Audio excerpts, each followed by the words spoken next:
Every detail matters in the courtroom. Every perspective demands fairness. Know your legal protections and pursue genuine justice.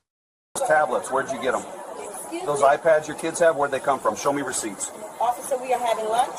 My grandchildren and I are customers here. I did not ask if you were customers. I asked where those tablets came from. Kids like that do not have iPads. You know what I mean, and you're being loud, disruptive. It was 3:47 p.m. on a Saturday afternoon when security cameras at a McDonald's in Atlanta captured something that would go viral and destroy a police career. A 58-year-old black woman was sitting calmly at a table with her two grandchildren, an 8-year-old girl and a 10-year-old boy, eating Happy Meals and playing with their iPads, when a police officer in full uniform approached the table. He didn't politely ask if he could ask a question, didn't professionally introduce himself. He simply stated the children had stolen iPads and demanded the grandmother hand them over immediately. The woman tried to calmly explain these were the children's iPads, Christmas gifts she had purchased. The officer wasn't interested in explanations. He was interested in making a seizure.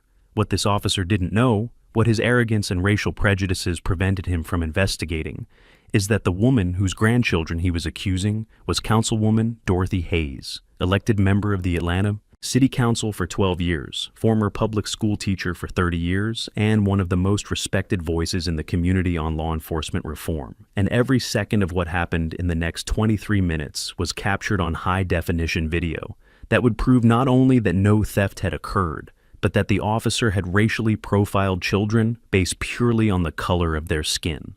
Before we dive into this completely insane story, tell me something. Where are you watching from right now? Drop your city or country in the comments. And if you haven't subscribed to this channel yet, hit that subscribe button because stories like this need to be shared so everyone knows this type of injustice still happens, even to innocent children.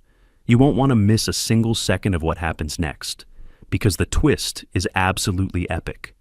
Dorothy Hayes was 58 years old and had dedicated her entire life to serving her community. She had grown up in Atlanta's West End. During the 60s and 70s, witnessing civil rights movements, seeing her community fight for equality and dignity. She became a teacher at 22, teaching in public schools in some of Atlanta's most neglected neighborhoods. She believed education was the path to breaking cycles of poverty and injustice. At 46, after 24 years in the classroom, she decided she could have even greater impact at the policy level. She ran for city council and won, becoming a fierce advocate for investment in education, law enforcement reform, and economic justice. In her 12 years on council, she had led initiatives creating community policing programs, establishing a police accountability oversight office, and improving transparency in police stop data. She was exactly the kind of leader communities needed. And on that Saturday afternoon, she was just trying to enjoy time with her grandchildren when her world was interrupted by an officer who saw her as just another black woman who didn't deserve respect. Dorothy had picked up her grandchildren, 8-year-old Destiny and 10-year-old Marcus Jr., from her daughter Lisa's house that morning. Lisa, a nurse who worked weekend shifts at Grady Memorial Hospital, depended on Dorothy for childcare on Saturdays. Dorothy loved this time with her grandchildren. She took them on fun activities, taught them about history and culture, and built memories she hoped they would carry through life. On that specific Saturday, she had taken them to the library in the morning, where they checked out books. Destiny was reading a series about warrior princesses. Marcus Jr. was fascinated by dinosaurs. They spent 2 hours at the library, then Dorothy took them to McDonald's for lunch. It was simple and completely normal routine. The children ordered Happy Meals. Dorothy got a fish sandwich. They found a table near the windows with good light. The children took their iPads from their backpacks and started playing while they ate. Destiny played a coloring game. Marcus Jr. watched educational videos about paleontology. The iPads had been Christmas presents 3 months earlier. Dorothy had purchased them at Best Buy, spending money she had saved specifically for the grandchildren's gifts. She still had the receipts at home, filed with other important records. The iPads had protective cases Dorothy had purchased separately. Destiny's pink with glitter, Marcus Jr.'s blue with dinosaur stickers. She had set up parental controls, downloaded educational apps, and taught the children about internet safety. These were devices she had carefully chosen, legally purchased, and lovingly given to her grandchildren. There was absolutely nothing suspicious or questionable about two children using tablets at McDonald's while having lunch with their grandmother. Thousands of children did the same thing every day at thousands of fast food restaurants. But for Officer Brian Matthews, a 34-year-old white officer with 7 years at the Atlanta Police Department, seeing 2 black children with electronics apparently made him immediately suspect crime.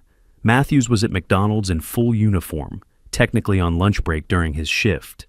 He had ordered food and was eating at a table across the restaurant when he noticed Dorothy and the children. According to his own later testimony, he saw the children with iPads and something didn't seem right to him. He couldn't articulate what specifically seemed wrong about children using tablets while eating. He just had a feeling the iPads might be stolen. That feeling was apparently strong enough to make him abandon his lunch, cross the restaurant, and confront a family doing absolutely nothing to attract the law enforcement attention. Security cameras captured the exact moment Matthews approached Dorothy's table. The system had 6 cameras covering the dining area from various angles. All were recording in high definition with clear audio. Footage showed Matthews walking directly to Dorothy's table without hesitation. He didn't stop first to observe from farther away, didn't consult any reports about stolen iPads, didn't have any specific information suggesting these specific iPads were stolen. He simply decided, based on nothing but seeing black children with electronics, that crime must have occurred. Matthews stopped directly beside the table, looking down at Dorothy and the children with what witnesses later described as obviously hostile and accusatory attitude. Destiny and Marcus Jr., who had been happily focused on their screens, looked up confused when a large uniformed officer suddenly appeared beside them. Dorothy, who was finishing her sandwich, looked at Matthews and politely asked if there was a problem. Matthews' response, captured perfectly on security camera audio, would be quoted in countless news articles and become an example in training programs about what officers should never say. You know what they did. Dorothy, confused, asked what he meant. Matthews pointed at the iPads and said they had been stolen. Not, "May I see those devices for a moment?" or, "There have been reports of stolen iPads in the area." Just flat, direct accusation that 8 and 10-year-old children were thieves. Dorothy, her voice calm but firm, said the iPads belonged to the children, that she had bought them for Christmas. Matthews said he didn't believe her, that kids like these didn't have iPads like those unless they stole them. The phrase, "kids like these," hung in the air. Destiny, a sensitive 8-year-old, started to look scared. Marcus Jr. clutched his iPad closer to himself protectively. Dorothy felt anger rising, but forced herself to remain calm.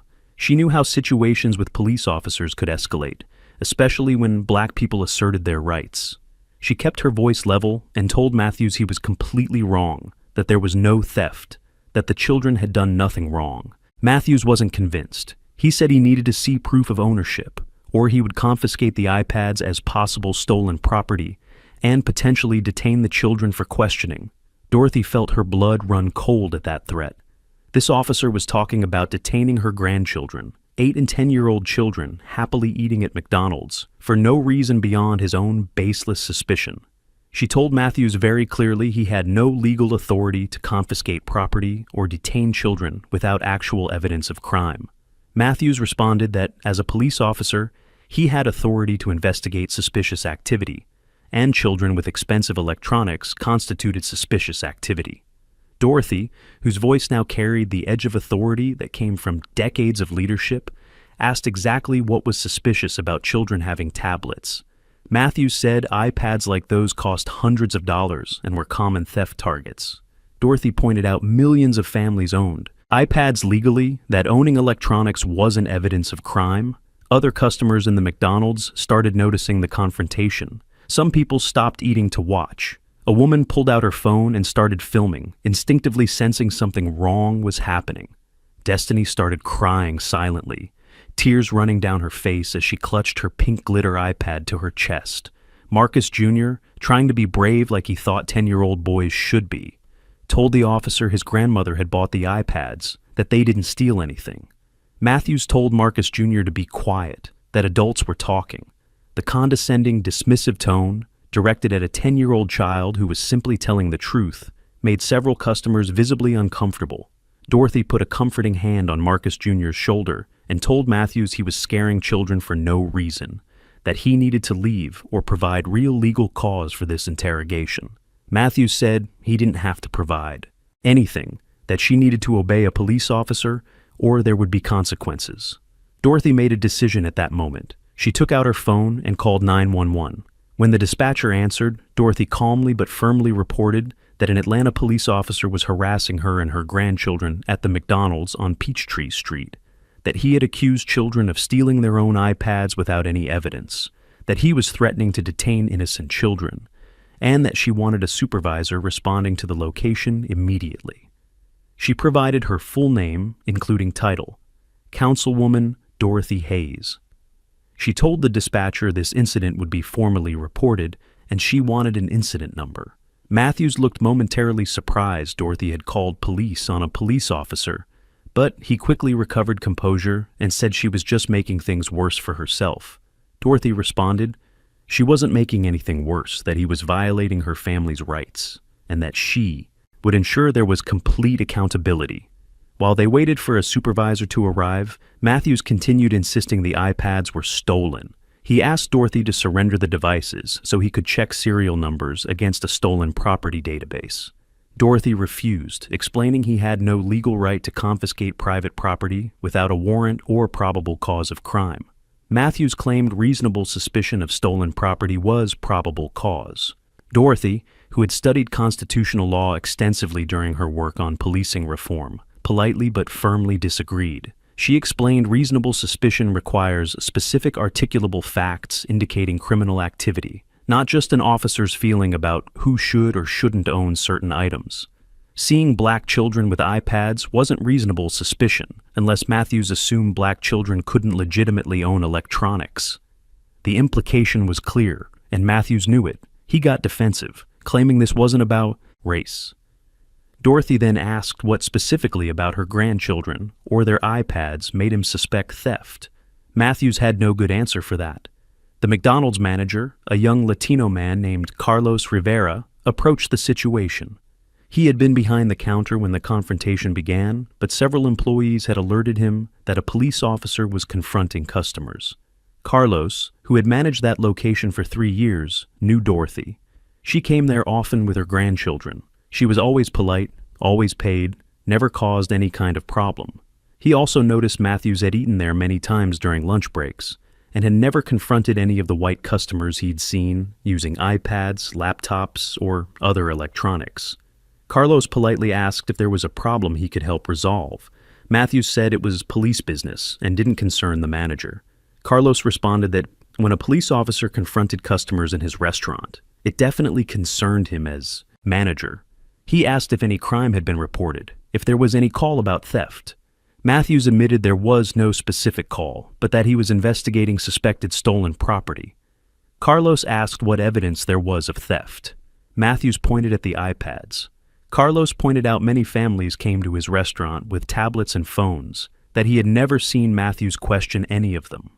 The woman who was filming, whose name was Jennifer Park, a 29-year-old software developer, continued recording the entire interaction. Her video would capture a slightly different angle than the restaurant's security cameras, showing Matthews' facial expressions and Dorothy and the children's body language more clearly.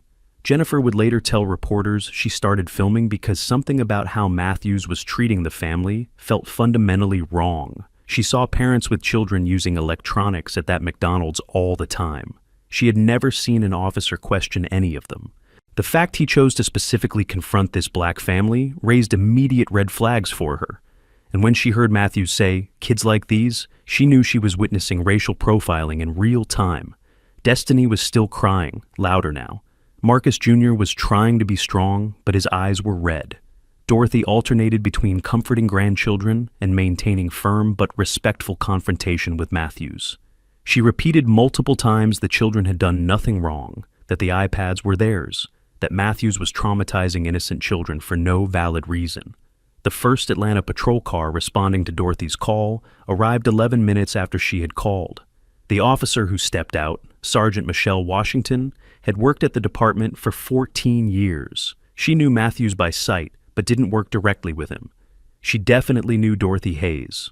When you were a police officer in Atlanta, and Councilwoman Hayes was an active council member overseeing law enforcement, you knew who she was. Washington approached the situation professionally, first asking Matthews what was happening. Matthews explained he had observed children with iPads he suspected were stolen, that the grandmother was refusing to cooperate with his investigation. Washington turned to Dorothy, and her face showed immediate recognition, followed by something like alarm when she realized Matthews apparently didn't know who he was confronting. Washington addressed Dorothy respectfully. "Councilwoman Hayes, can you tell me your version of what happened?" Dorothy calmly explained she was having a peaceful lunch with her grandchildren when Matthews approached and accused the children of having stolen iPads without any evidence or justification. She said Matthews had threatened to confiscate the iPads and detain the children. She had explained the iPads were Christmas gifts she had purchased, but Matthews refused to believe her and continued harassing her family. Washington asked Matthews what specific evidence he had that the iPads were stolen. Matthews said they were expensive models that were frequently stolen. Washington asked if there were any reports of stolen iPads matching these specific devices. Matthews admitted there weren't. Washington asked what specifically about the situation led him to suspect crime. Matthews said it just didn't seem right that children would have iPads like those. Washington, her tone becoming firmer, asked what specifically didn't seem right. Matthews couldn't provide a specific answer that didn't reveal obvious racial assumption. Washington turned to Dorothy and said she was sorry for the experience, that clearly there was no evidence of any wrongdoing and that she and her grandchildren were free to finish their lunch in peace. She then told Matthews she needed to speak with him outside. Her tone made clear it wasn't a request. Matthews followed Washington outside the McDonald's, and while security cameras didn't capture that conversation, witnesses could see through windows that Washington was obviously reprimanding Matthews. Her body language was that of a supervisor, clearly dissatisfied, confronting a subordinate who had made a serious mistake. Matthews looked defensive initially, then increasingly uncomfortable as Washington continued talking. When they returned inside, Washington approached Dorothy again and said she would be filing a report about the incident, that Matthews would be instructed to leave, and that Dorothy would have an incident number for any follow-up she wanted to do. Dorothy thanked Washington for professional intervention, but made clear she would definitely be doing formal follow-up. Dorothy finished lunch with her grandchildren, but the atmosphere had changed completely. Destiny barely touched the rest of her food. Her expression of happy child transformed into something more withdrawn and frightened. Marcus Jr. stayed quiet, staring at his iPad without really playing anything, occasionally glancing at the door as if expecting Matthews to come back. Dorothy put an arm around each child, pulling them close, saying repeatedly they had done nothing wrong, that the officer had made a mistake, that they were safe. But she saw in the children's eyes that something had changed in that McDonald's. Some innocence had been taken away. Marcus Jr., at just 10 years old, had experienced his first encounter with someone who looked at him and assumed the worst based purely on his appearance. Destiny had seen a uniformed and supposedly authoritative adult make her grandmother feel the need to defend 8 and 10-year-old children for absolutely nothing. These were lessons Dorothy had never wanted to teach her grandchildren so early, but that now had to be addressed honestly. In the car on the way home, Dorothy carefully explained what had happened. She used age-appropriate language but didn't shelter the children from truth. She said sometimes people made assumptions about others based on how they looked rather than who they actually were. She said the officer had made a wrong assumption, that there was nothing wrong with them, and that she would make sure there would be accountability for what happened. Marcus Jr. asked why the police officer had said, "kids like these." Dorothy took a deep breath before answering. She said sometimes people looked at black people, even black children, and immediately thought they were less likely to own good things, or more likely to have done something wrong. She said this was unfair, it was wrong, and it was exactly why she had spent her career working to change it. Marcus Jr. was quiet for a moment, processing that, then asked if the police officer would get in trouble. Dorothy said yes, he absolutely would. As soon as she got home, Dorothy called her daughter Lisa to explain what happened before the children did. Lisa, arriving home from the hospital after a 12-hour shift, heard the entire story with growing outrage. As a nurse who worked with children, she understood the impact of trauma on young minds. As a black mother, she understood exactly what had happened and why. She hugged her children, reaffirmed what Dorothy had said, and then told her mother to do what she needed to do to ensure accountability. Dorothy then spent the next 2 hours doing what she knew how to do best, meticulously documenting everything and activating the networks that decades of public service had built. She wrote a detailed timeline while it was fresh in her memory. She contacted Jennifer Park, the woman who had filmed the incident, who immediately agreed to provide the complete video. She obtained copies of McDonald's security camera footage through Carlos Rivera, who was more than willing to cooperate, and she contacted her personal attorney, a civil rights specialist with 30 years of experience, to discuss courses of action.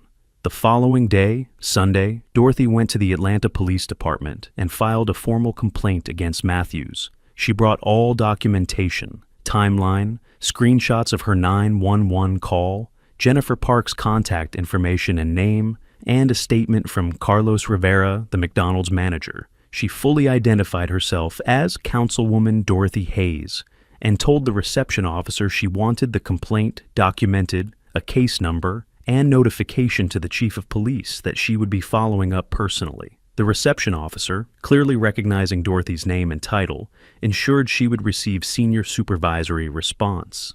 Dorothy also filed a separate complaint with the Internal Affairs Division, wanting the process fully documented in multiple channels to ensure it couldn't be quietly swept aside. She had overseen law enforcement enough to know how complaints sometimes disappeared into administrative black holes when they involved only an ordinary citizen versus a police officer. Her position and determination would ensure that didn't happen in this case. Monday morning, before going to a council meeting, Dorothy did something that multiplied pressure on the department exponentially. She published a detailed public statement on her social media accounts, describing what happened, identifying the specific McDonald's, and calling on the Atlanta Police Department for full and transparent accountability. She didn't use inflammatory language. She didn't make excessive emotional appeals. She presented facts clearly and calmly, the same way she had learned over decades of public service. The statement was shared hundreds of thousands of times in the first hours. Combined with Jennifer Park's video that started circulating, simultaneously it created a social media storm that forced the police department and the entire city to respond. The video was particularly powerful. It showed Matthews accusatorially pointing at children, showed Destiny crying, showed Marcus Jr. clutching his iPad protectively, showed Dorothy maintaining dignified composure under pressure. It was impossible to watch and not feel immediate outrage. National media picked up the story within hours. It was a narrative that touched multiple nerves simultaneously. Racial policing, children being targeted, a city council member being disrespected, a grandmother protecting grandchildren. Every major news network wanted the story. Reporters showed up at the Peachtree Street McDonald's, interviewing Carlos Rivera and other employees who had witnessed the incident. They contacted Jennifer Park, whose video had gone viral. They tried to contact Matthews, but his lawyer quickly issued a statement saying he wouldn't be commenting while internal. Investigation was underway. The Atlanta Police Department issued its own statement, vague and defensive as expected, saying they took allegations seriously, that Matthews had been placed on paid administrative leave pending investigation, and that more information would be provided as investigation progressed. The statement satisfied neither journalists nor the public who had seen the video. There was no ambiguity. There were no two sides to this story that made what happened uncertain.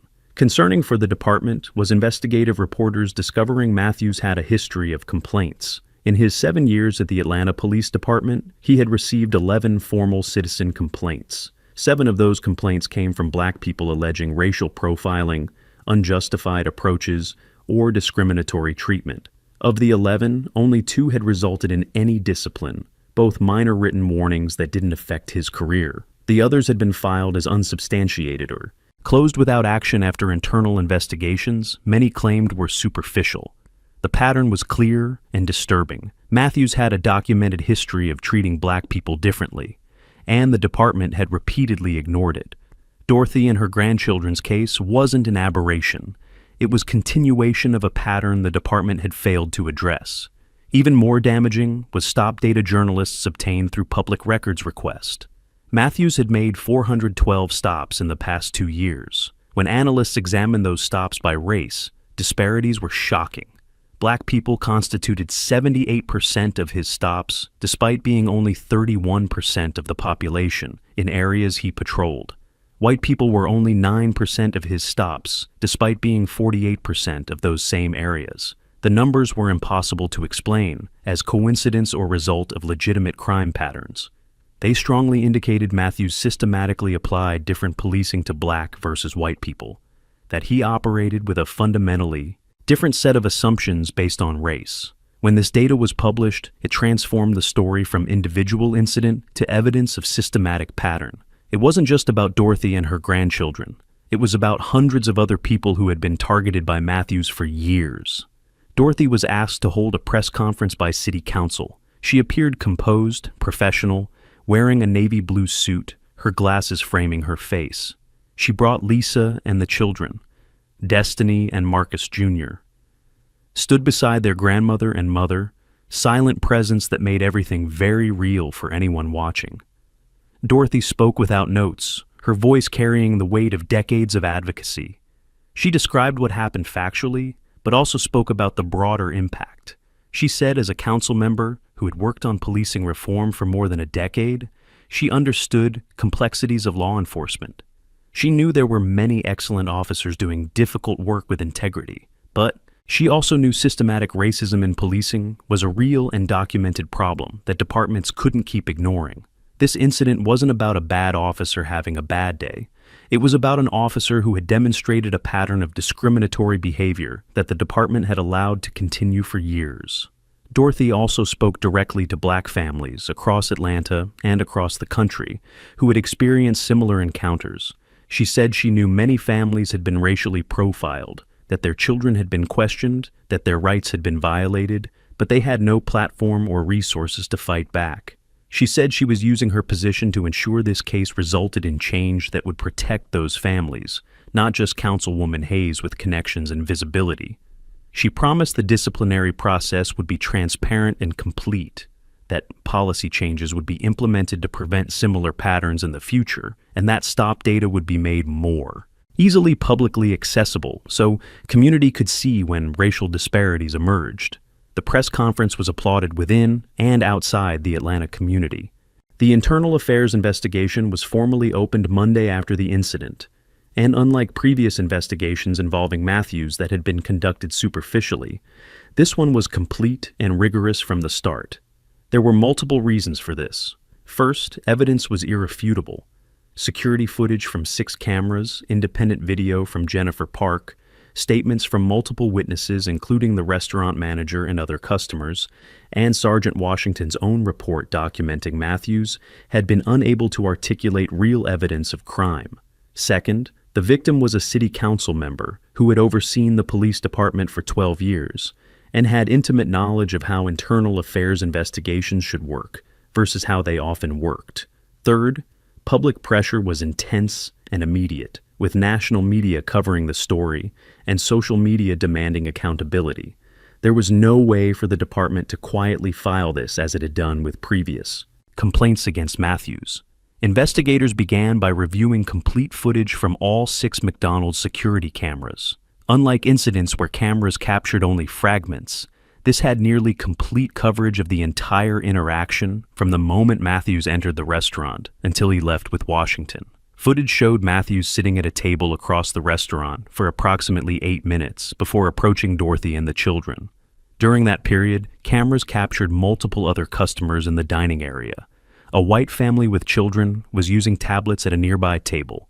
A young white man had a laptop open. 2 older white women were using smartphones. Matthews didn't look once at any of them. His focus was exclusively on Dorothy and her grandchildren from the moment he noticed them. The video evidence demonstrated selective racial profiling so clearly it was hard to imagine how any honest investigation could reach a different conclusion. Witness. Testimonies were consistent and damaging to Matthews. Carlos Rivera, the manager, stated he had seen Matthews at the restaurant many times and had never seen him question any white customer using electronics, even when those customers were using more expensive devices than the children's iPads. Jennifer Park stated she had started filming because Matthews' behavior immediately seemed suspicious to her, that there was something obviously wrong about how he had specifically targeted that family. She said the phrase, "kids like these," had made it clear to her that Matthews was operating with race-based assumptions. 3 other customers who had witnessed the incident gave similar statements, all describing how Matthews had completely ignored white customers while choosing to approach the only black family in the dining section. The weight of multiple independent testimonies, all pointing in the same direction, was overwhelming. Matthews' own testimony was disastrous for his defense. He tried to justify the approach, claiming he had experience recognizing stolen property behavior, and the iPads seemed out of place with the children. When investigators asked him to specify exactly what seemed out of place about children using tablets at McDonald's, he couldn't articulate anything concrete. He mentioned they were new and expensive models. Investigators pointed out the models in question were 2 years old and widely accessible. He claimed the children were being overly protective of the devices. Investigators showed footage revealing the children were simply playing normally until he approached, becoming protective only after he made frightening accusations. Every justification Matthews offered crumbled when confronted with actual evidence. When investigators showed him footage of other customers using electronics without being approached, Matthews couldn't explain why those customers hadn't triggered the same experiential instinct that supposedly motivated his approach to Dorothy and the children. The only obvious difference was race. Investigators also examined the 11 previous complaint files against Matthews. When reviewed with fresh eyes by investigators who had no personal relationship with him, a pattern emerged that was impossible to ignore. 7 of the 11 complaints followed a similar structure. Matthews approaching a black person in a public setting without apparent cause, asking accusatory questions, refusing to accept legitimate explanations, and becoming aggressive when the person questioned his authority. In each previous case, the investigation had found justification for Matthews's actions or simply closed the case without clear conclusion. But when those previous investigations were examined alongside new evidence about how Matthews operated, it became clear previous investigations had been inadequate. They had accepted Matthews' word about his motives without confronting him with evidence that contradicted his. Justifications: they hadn't interviewed independent witnesses comprehensively. They hadn't analyzed stop data for broader context. In short, they had been conducted in a way that protected the officer rather than objectively investigating whether misconduct had occurred. Atlanta Police Chief Marcus Johnson called an emergency meeting with senior leadership 5 days after the incident. Public pressure had been intense since Dorothy's press conference. Protesters had gathered outside the department headquarters. Council members were demanding answers in public sessions. The mayor had stated he expected a complete and transparent disciplinary process. Johnson, who had come to the position promising reform and accountability, understood how he handled this case would define his leadership. There was no way to defend Matthews. Evidence was too clear, history too disturbing, and the victim had too much visibility and credibility to be dismissed. The question wasn't whether Matthews would be disciplined, but how severe discipline would be, and what systemic changes would be implemented to prevent similar patterns. The internal review also revealed failures in Matthews' supervision process. His direct supervisors over the years had access to the same stop data journalists had obtained through public records, but nobody had raised alarm about obvious racial disparities. In performance review meetings, Matthews had been consistently rated as satisfactory or above average, without questions about stop patterns.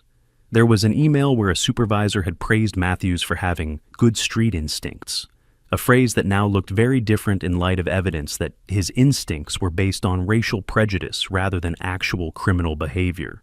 Supervisors hadn't necessarily consciously endorsed racism, but they had failed to implement adequate supervision that could have identified and corrected a problematic pattern long before he traumatized 8- and 10-year-old children at McDonald's. Their supervision failure was part of a broader systemic problem.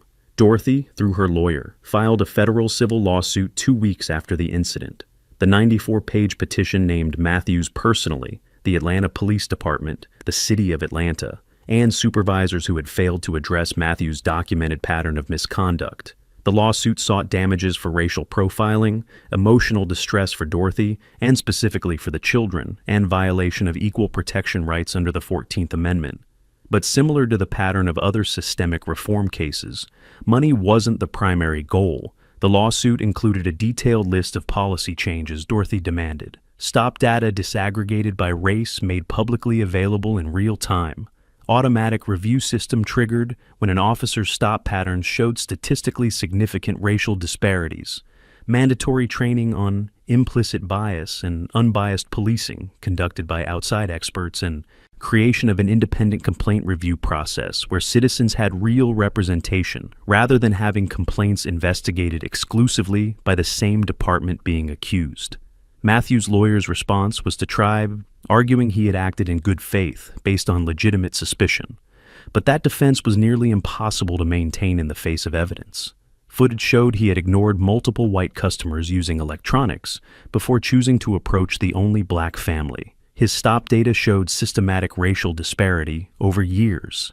His complaint records showed a pattern of specifically accusing black people without adequate evidence.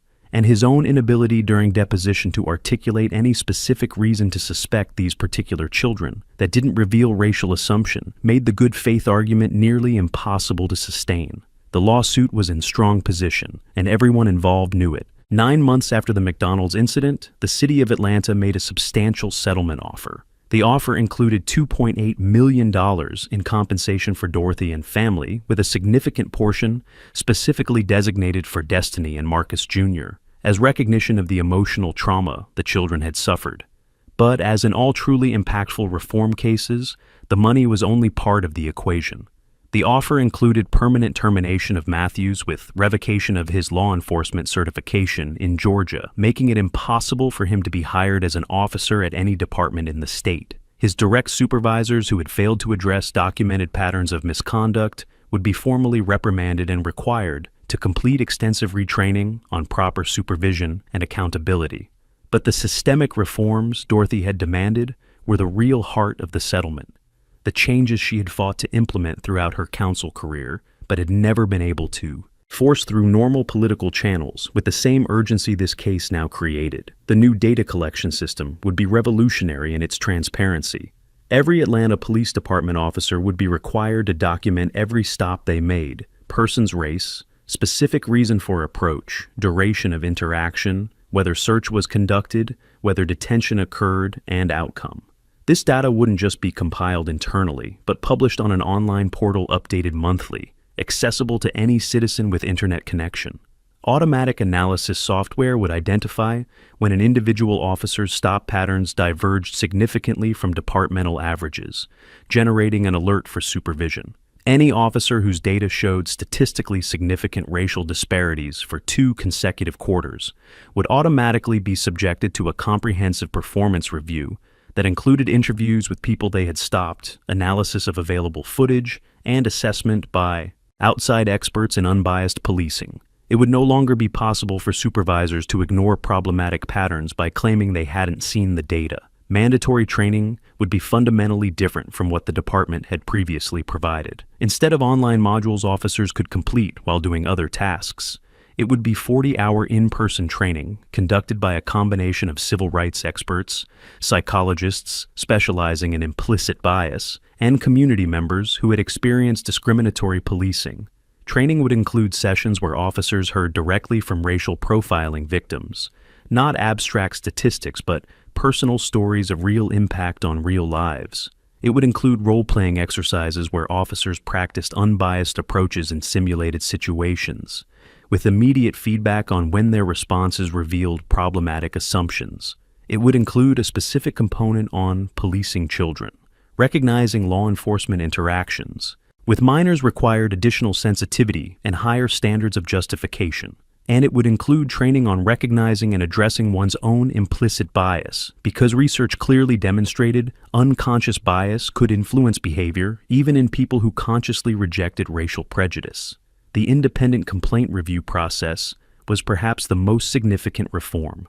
Instead of complaints being investigated exclusively by the department's own internal affairs, the new system would create a civil review board composed of 9 members, 3 appointed by city council, 3 selected by community organizations, and 3 chosen by police department leadership. The board would have real power, authority to subpoena witnesses and evidence, to conduct independent investigations, to recommend discipline including termination, and to publish reports on its findings. Crucially, the police department would be required to publicly respond to the board's recommendations within 30 days, explaining whether it accepted or rejected each recommendation and why. If it rejected a termination recommendation for an officer with clear evidence of misconduct, it would have to publicly explain that decision, creating accountability that simply didn't exist before. Dorothy carefully considered the settlement offer. There was part of her that wanted to go to trial, that wanted to see Matthews sit on the witness stand and be forced to publicly explain his actions. Wanted a jury to look at footage of Destiny crying, of Marcus Jr. clutching his iPad protectively, and pronounce a verdict that said unequivocally what happened was wrong and illegal. But her lawyer advised the reforms in the settlement were substantially more impactful than any jury verdict could be. A trial might result in more money, but wouldn't guarantee systemic changes. The settlement created binding accountability mechanisms that would protect families for decades. Moreover, a trial would mean destiny. And Marcus Jr. would potentially be called to testify, or at least that the incident would be extensively relived in media for additional months. The children had already suffered enough. Dorothy consulted Lisa, her daughter, consulted community leaders who had supported the case, consulted civil rights organizations that had monitored the process. The response was consistent: accept the settlement and use resources to create lasting change. When the settlement was publicly announced, Dorothy convened a second press conference. This time, she didn't appear alone with family. She brought a coalition of community organizations, civil rights leaders, and parents of other families who had experienced racial profiling by Atlanta police, but whose complaints had never received adequate attention. Her message was clear. This settlement wasn't a victory just for the Hayes family. It was a starting point for changes that would protect the entire community. She described each reform in detail, explaining why each change mattered and how it would be implemented. She acknowledged that settlements could be announced with fanfare and then quietly ignored, and said that monitoring implementation would be as important as the reforms themselves. She personally promised to oversee implementation in her capacity as councilwoman, presenting quarterly reports to council on progress, and making compliance data publicly available. The press conference was interrupted by an unexpected moment that became the most shared of the entire saga. Marcus Jr., 10 years old, asked to speak. Dorothy looked at her grandson for a moment, then moved the microphone toward him. Marcus Jr.'s voice was clear and steady for a boy his age. He said that when the officer accused him, he wanted to cry, but didn't want to look scared. He said his grandmother had taught him being brave didn't mean not feeling fear. It meant doing the right thing even when you were scared. He said his grandmother was brave, his mother was brave, and he was learning to be brave too. He said he hoped other police officers would learn that black children, just like all children, deserve to be treated with respect. There was silence in the press room for a moment before applause began. The video of Marcus Jr. speaking went viral independently, viewed by millions of people who had never followed the original story. Matthews was officially fired 12 weeks after the incident. His law enforcement certification was revoked by Georgia's Peace Officer Standards and Training Council, preventing him from working as an officer in any jurisdiction in the state. Unlike some cases where terminations were accompanied by colleague solidarity or public union appeals, Matthews' termination was almost universally seen even within the department as the inevitable result of clear evidence and disturbing history. Officers who worked with him daily had seen the footage, had read the stop data, had reviewed the complaint files. Few were willing to publicly defend someone whose misconduct was so clearly documented. The police union made a brief statement saying they would represent Matthews in any appeal, as was their contractual obligation, but even the union's statement sounded pro forma rather than genuinely defensive. Dorothy also used a significant portion of the settlement compensation to establish the Dorothy Hayes Justice Advocacy Fund, a non-profit organization dedicated to providing legal assistance for low-income families experiencing racial profiling or police misconduct who couldn't afford lawyers. The fund would also finance complaint documentation, helping families create robust records of incidents that would increase chances of successful accountability. She explained at the press conference she had been able to fight back because she had resources and platform most families didn't have. Someone else's daughter, someone else's grandchild, might have experienced exactly the same treatment from Matthews and never received justice simply because there was no councilwoman in the family to apply appropriate pressure. The fund would try to level the playing field, ensuring justice didn't depend on position or connections. Destiny and Marcus Jr. were present at the press conference when the fund was announced. When a reporter asked Destiny what she thought about the fund, the 8-year-old girl said simply, She hoped it would help other children not go through what she had gone through. It was a more powerful answer than any adult in the room could have given. The settlement terms were implemented under Dorothy's direct supervision in her capacity as councilwoman, ensuring promises became reality rather than staying only on paper. Matthews was fired and his certification revoked as specified, and his appeals through the union were all denied when video evidence made any defensible argument impossible to construct. He tried to get work in private security, but his name was permanently associated with accusing 8- and 10-year-old children of theft without any evidence, and employers consistently passed on him after simple online searches. He eventually left Atlanta completely, reportedly moving to another city and finding work entirely outside law enforcement. His supervisors, who had repeatedly dismissed legitimate complaints, were formally reprimanded, required to complete extensive retraining, and never promoted again within the department. Their stories became cautionary examples in leadership training programs about the real cost of negligent supervision. The new Stop Data portal launched 6 months after the settlement.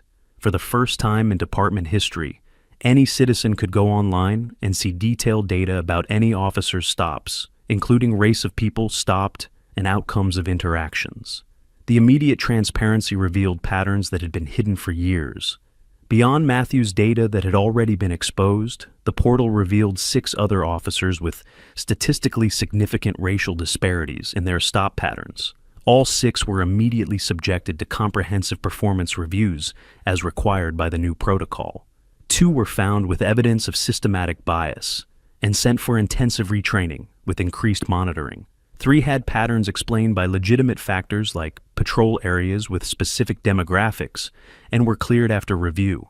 1 was fired after investigation revealed a pattern of misconduct that went well beyond statistical disparities to deliberate and documented discriminatory behavior. The 40-hour training program was implemented in phases over 18 months, with all 1,847 active department officers completing it. Initial resistance from some officers who felt training was implicit criticism of their work was addressed by instructors openly acknowledging most officers were dedicated professionals who wanted to do their jobs correctly. Training wasn't about blame, but about providing tools to recognize and address unconscious bias that could affect anyone. The sessions where racial profiling victims spoke directly were particularly impactful. Dorothy and Lisa brought Destiny and Marcus Jr. to speak at one session, and officers in the room listened in silence as Marcus Jr., now 11 years old, described how he had felt when the officer accused him, how he had wanted to defend his grandmother but hadn't known what to do. Several officers in the room were visibly emotional. A veteran officer approached Dorothy after the session and said the story had changed how he thought about his everyday approaches. The Civil Review Board began operating at full membership 8 months after the settlement. In its first 2 years, it processed 312 formal citizen complaints, a number that itself revealed something significant. 312 complaints had been filed in 18 months, compared to 47 in the same previous period under the old system. The difference wasn't because more misconduct had occurred.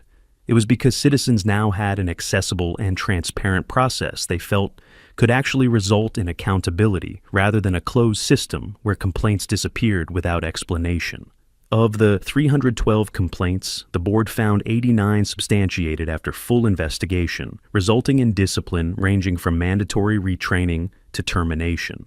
The 29% sustaining rate compared to the historical 8% rate under purely internal investigations demonstrated how inadequate the previous system had been. Complaints that would have been automatically dismissed were now being objectively investigated and resulting in real consequences.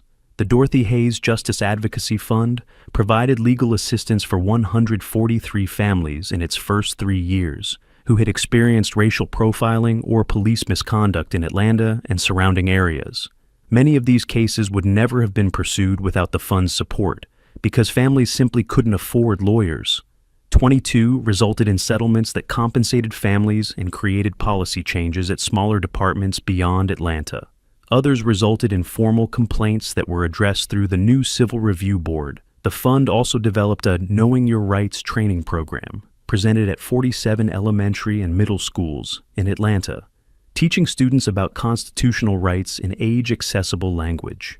Dorothy understood, Empowering the next generation with knowledge was as important as reforming existing systems.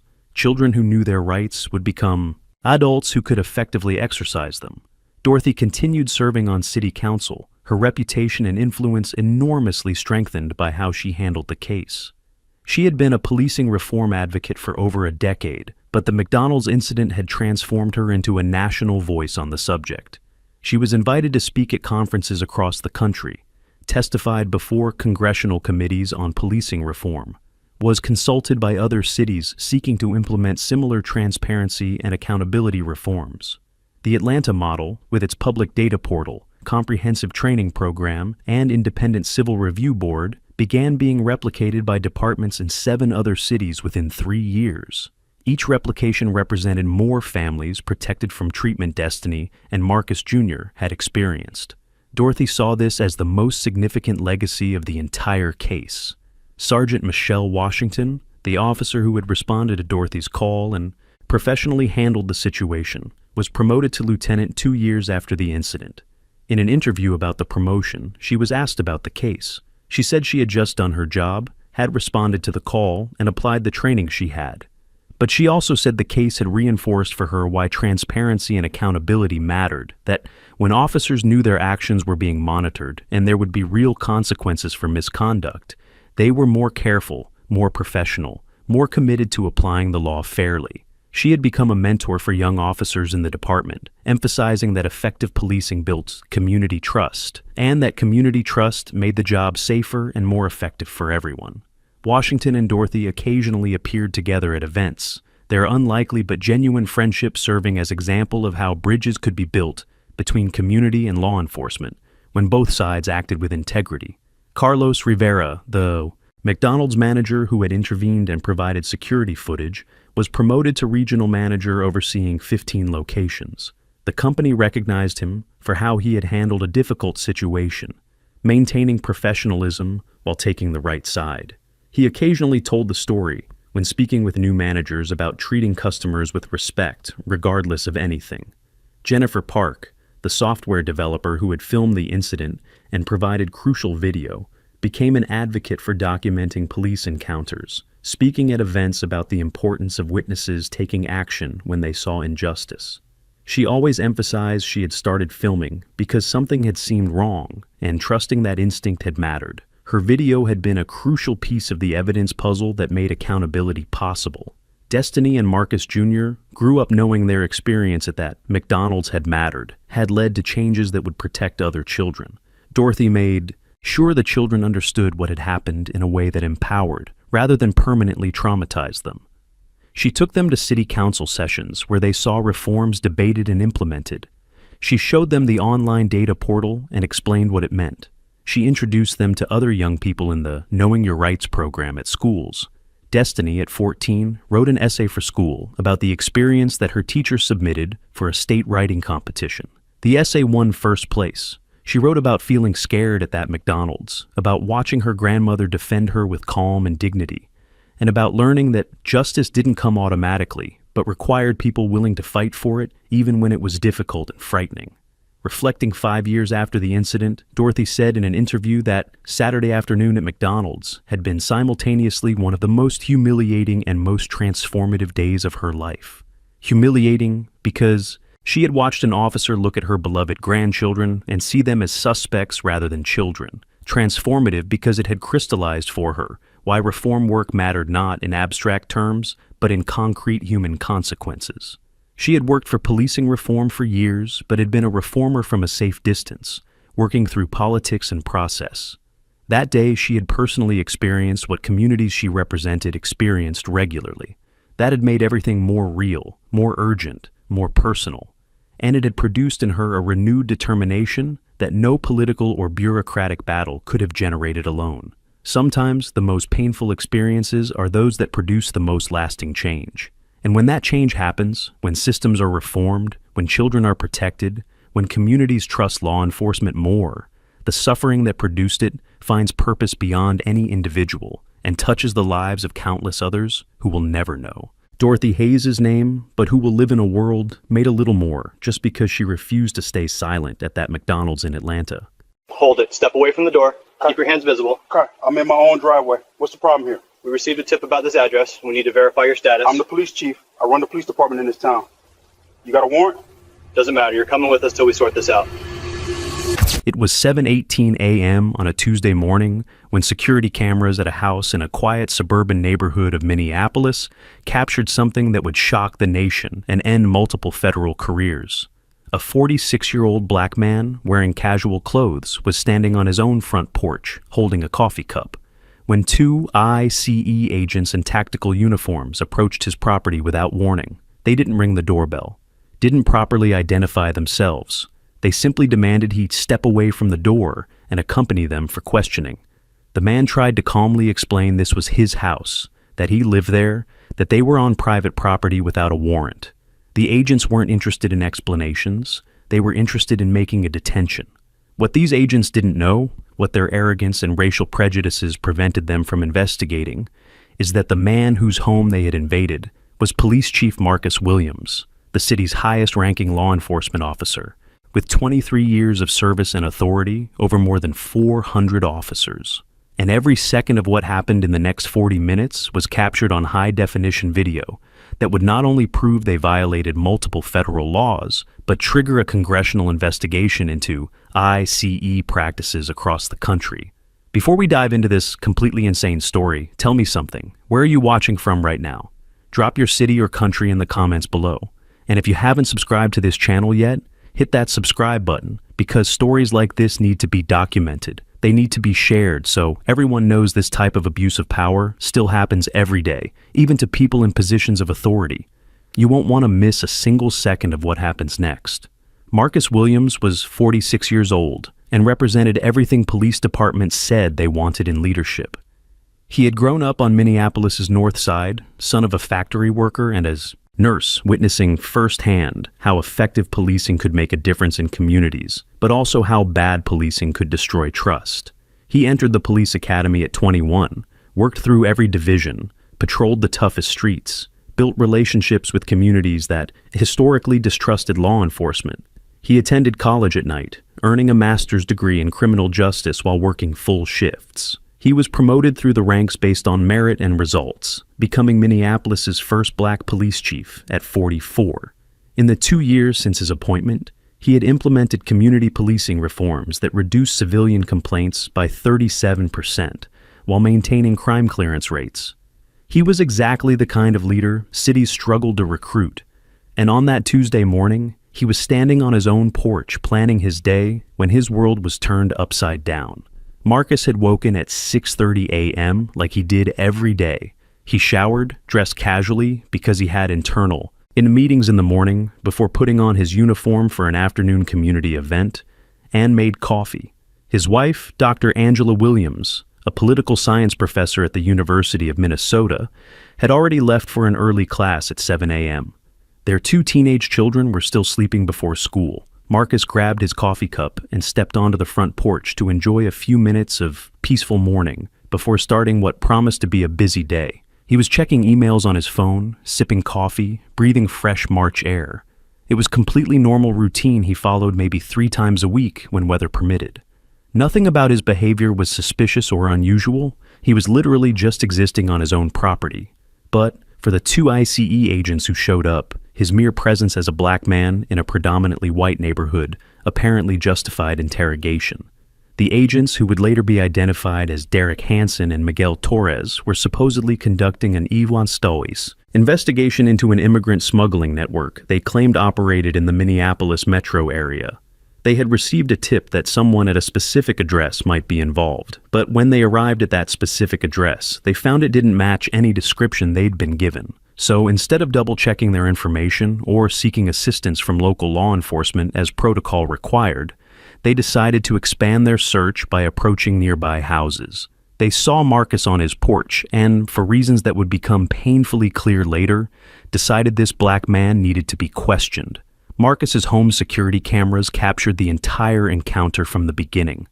The system had 4 cameras, one on the doorbell, one above the garage, one on the side of the house, and one at the entrance.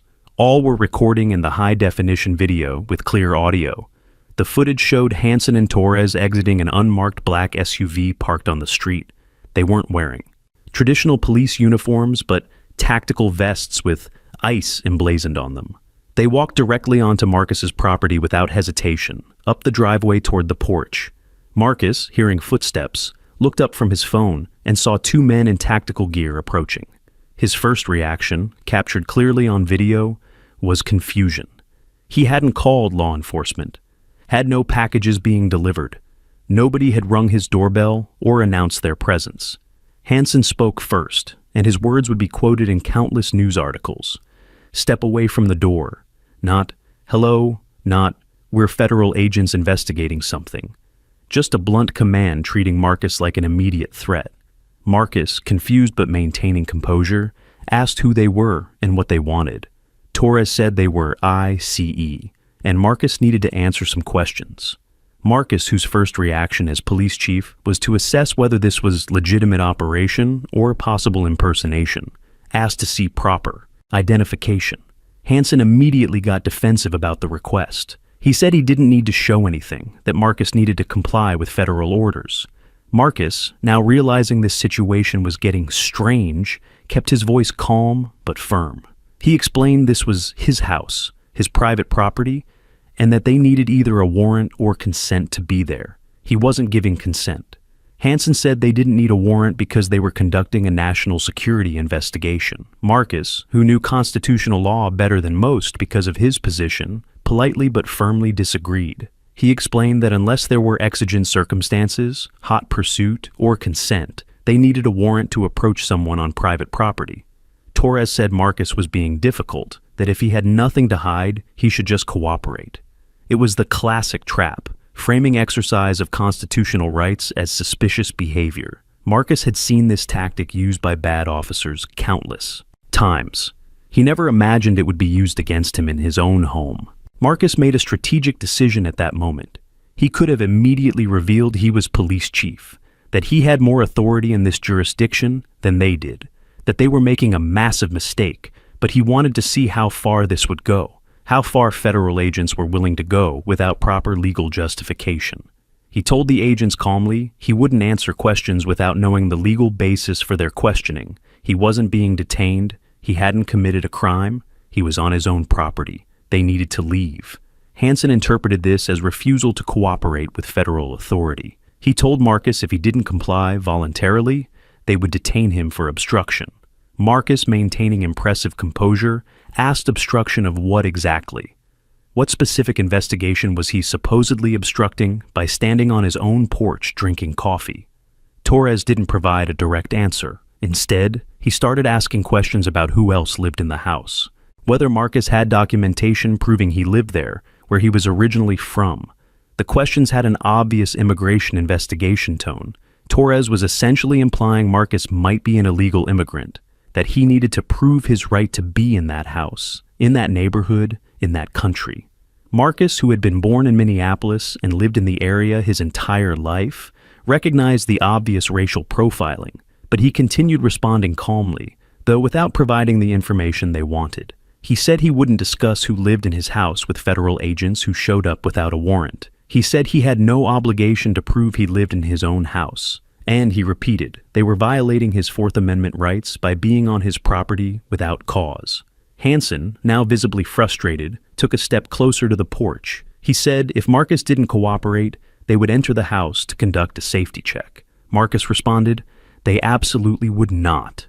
Without a warrant, and if they tried, they would be committing home invasion and constitutional rights violation he would personally ensure resulted in charges. It was at this moment Hansen made the error that would cost his career. He reached for his handcuffs and told Marcus he was detaining him for suspected obstruction of justice and that Marcus needed to put his hands behind his back. Marcus, his patience finally wearing thin but still maintaining control, said clearly they had no legal authority to detain him, that he hadn't obstructed anything, and that if they put hands on him, they would be committing assault on a law enforcement officer. Hansen paused at that. He asked what Marcus meant by law enforcement officer. Marcus decided it was time to end this farce. He said very clearly he was Police Chief Marcus Williams, that he commanded the Minneapolis Police Department, and that they were committing multiple legal violations by being on his property without a warrant trying to detain him without cause. The expression on Hansen and Torres's faces changed instantly. Torres literally took a step back. Hansen slowly lowered the handcuffs, his aggressive confidence evaporating into something like panic. But instead of apologizing and leaving immediately, Hansen tried damage control. He claimed they didn't know who Marcus was, that if he had simply identified himself from the beginning, this could have been avoided. Marcus, his voice now carrying the full authority of his position, explained citizens had no obligation to identify themselves to federal agents who showed up on their private property without warrants, that the fact he was police chief was irrelevant. If he were a teacher or accountant or construction worker, the treatment he received would still be illegal. The issue wasn't who he was. The issue was they had assumed a black man in a middle-class neighborhood must be investigated, that he must prove his right to be there. Torres tried to mumble, something about standard procedure, about following leads. Marcus cut him off. He said he knew standard procedure better than they apparently did, and standard procedure didn't include invading private property without a warrant, threatening detention without cause, or interrogating citizens based on nothing but race. Marcus then did something the agents didn't expect. He pulled out his phone and called his own department. He spoke directly to the dispatcher, identified himself as Chief Williams, and reported that 2 individuals claiming to be ICE agents were on his property without a warrant and had attempted to illegally detain him. He requested patrol units respond to his home address to document the incident. He also requested the shift supervisor be notified. While Marcus was on the phone, Hansen and Torres clearly debated whether they should just leave before local officers arrived. But at that point, they realized leaving would make it look worse, like they were fleeing after, being caught doing something wrong. So they stayed, increasingly uncomfortable, as they waited for police to arrive. Marcus finished his call and informed the ICE agents that patrol units were on the way, that this entire interaction had been captured on his security cameras, and that he would be filing a formal complaint with the Department of Homeland Security about their actions. The first Minneapolis patrol car arrived 6 minutes later. The officer who stepped out, Sergeant Jennifer Martinez, had worked under Marcus's command for 8 years. She recognized him immediately and immediately sensed something was very wrong when she saw 2 ICE agents standing uncomfortably in the chief's driveway while Marcus stood on his porch in casual clothes. Martinez approached professionally, asking Chief Williams if he was okay and what was happening. Marcus calmly explained these federal agents had entered his property without a warrant, demanded he answer immigration questions, threatened to enter his house, and attempted to detain him when he refused to comply with their illegal demands. He said he wanted the incident fully documented, wanted the agents' names and ID numbers, and wanted an official report filed. Martinez turned to Hansen and Torres, her body language professional but clearly disapproving, and asked for their identifications and explanation for their actions. Hansen tried to maintain authority by claiming they were conducting a federal investigation they didn't need to explain to local police. Martinez, who had been trained by Marcus on respecting jurisdictions, but also on defending constitutional rights, politely but firmly informed him that when federal agents operated within city limits, they were still subject to local laws, and that entering private property without a warrant was a state statute violation regardless of federal status. She asked again for their identifications. Torres reluctantly provided his federal ID. Hansen hesitated, but realized refusing would only make his already terrible situation worse. While Martinez was documenting the agent's information, a second patrol car arrived bringing Captain Robert Chen, the shift supervisor who had been notified by dispatch. Chen had worked with Marcus for 15 years, respected him immensely, and was visibly outraged when Marcus told him what had happened. Chen asked Hansen and Torres directly what warrant or court order they had, authorizing them to enter private property and interrogate a resident. Hansen admitted they had no warrant, but claimed they didn't need one because they were following an investigative lead. Chen asked what lead specifically. Torres vaguely explained they received information about suspicious activity in the area. Chen asked how a man drinking coffee on his own porch constituted suspicious activity. Torres had no good answer. Chen then asked if they had contacted the Minneapolis Police Department before operating within the city, as professional. Interagency courtesy and standard safety protocol required. Hansen admitted they hadn't. Chen pointed out that if they had followed proper protocol, they would have been informed this address was the police chief's residence. But more importantly, they would have been advised about local laws on property entry they had just violated. The situation was getting worse for Hansen and Torres with every passing minute. Meanwhile, neighbors started noticing multiple patrol cars at Chief Williams's residence. Some came out of their houses to see what was happening. Marcus, aware this was becoming a public spectacle, invited everyone involved to come into his house to complete documentation, away from curious eyes. But he made clear Hansen and Torres were entering only because he was giving permission, not because they had any legal right to be there. Once inside, Marcus showed Chen and Martinez his security camera system. He reviewed footage with them, showing the exact moment Hansen and Torres entered his property, the entire conversation that followed, and Hansen's attempt to detain him with handcuffs. The footage was crystal clear, with perfect audio. Every second of the agent's misconduct was captured from multiple angles. Martinez took meticulous notes. Chen photographed monitors showing the footage, and Marcus downloaded copies to provide both to his department and to the appropriate federal authorities who would oversee the complaint against these agents. Hansen and Torres remained in Marcus's house for another 30 minutes while documentation was completed, each minute making it clearer to them how severely they had ruined their careers. Chen asked if they had followed ICE protocol before approaching private property. They admitted they hadn't. Chen asked if they had received proper briefing on legal limits of their authority when operating outside their normal jurisdictions. They didn't answer directly. Chen then asked the question that went straight to the heart of the problem. Why had they specifically targeted Marcus's house when nothing about it matched their supposed investigative information? Hansen claimed they were doing neighborhood checks. Chen asked how many other houses on that street they had approached. Silence. The answer was 0. They had looked at an entire neighborhood and chosen one house to investigate.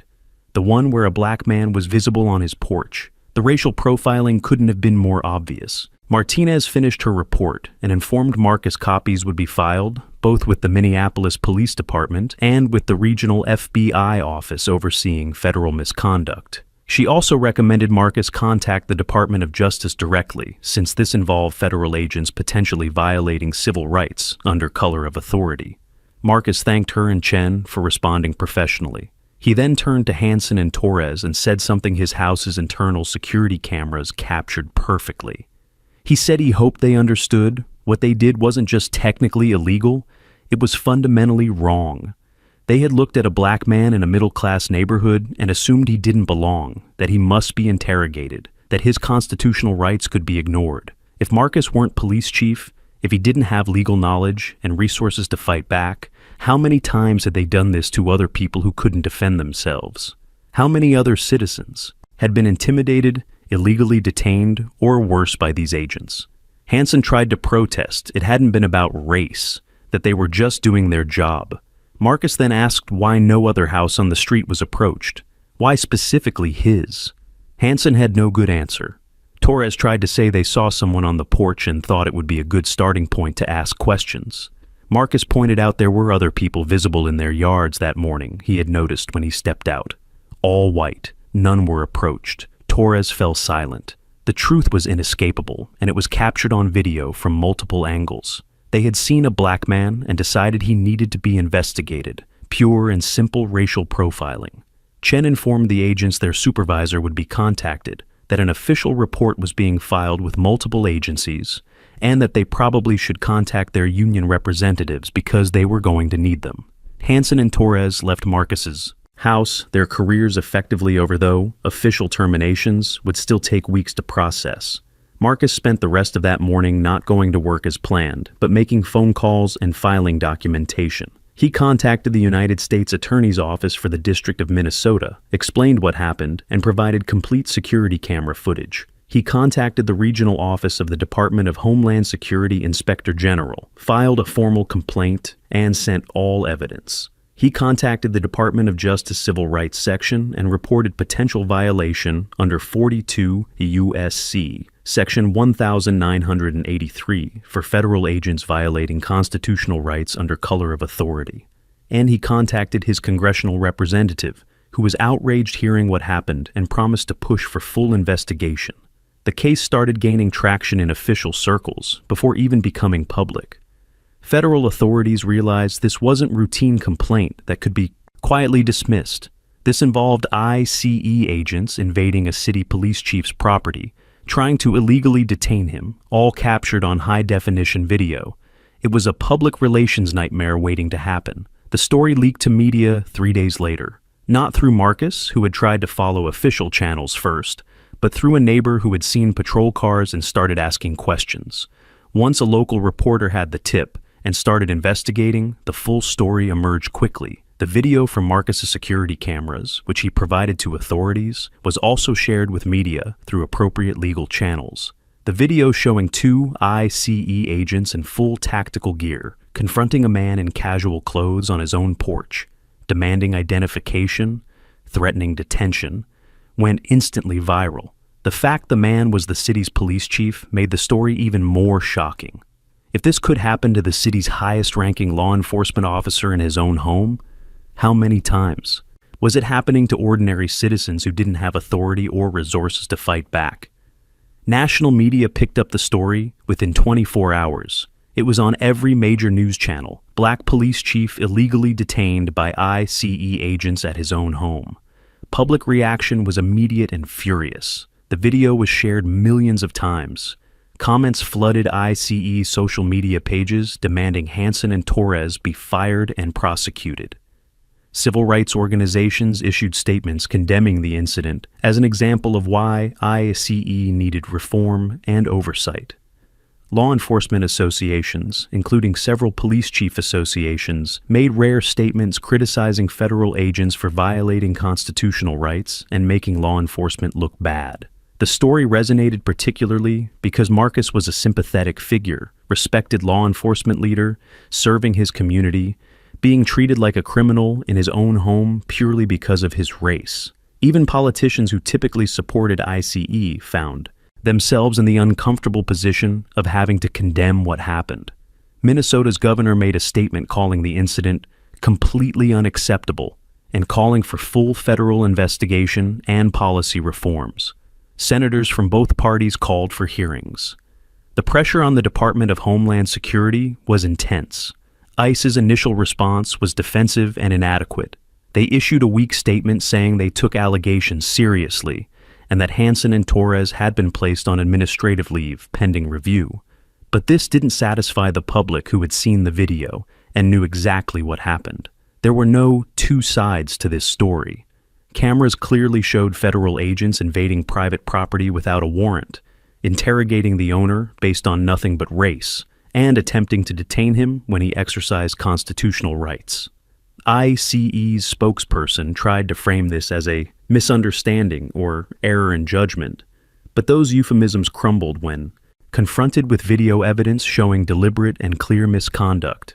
Investigative reporters started digging deeper into Hansen and Torres's records. What they found made the story worse. Hansen had a history of complaints in his previous assignments, including 3 allegations of racial profiling that had been filed without serious discipline. Torres had 2 complaints about aggressive approaches during field operations. Neither had received adequate training on constitutional limits of federal authority when operating on private property.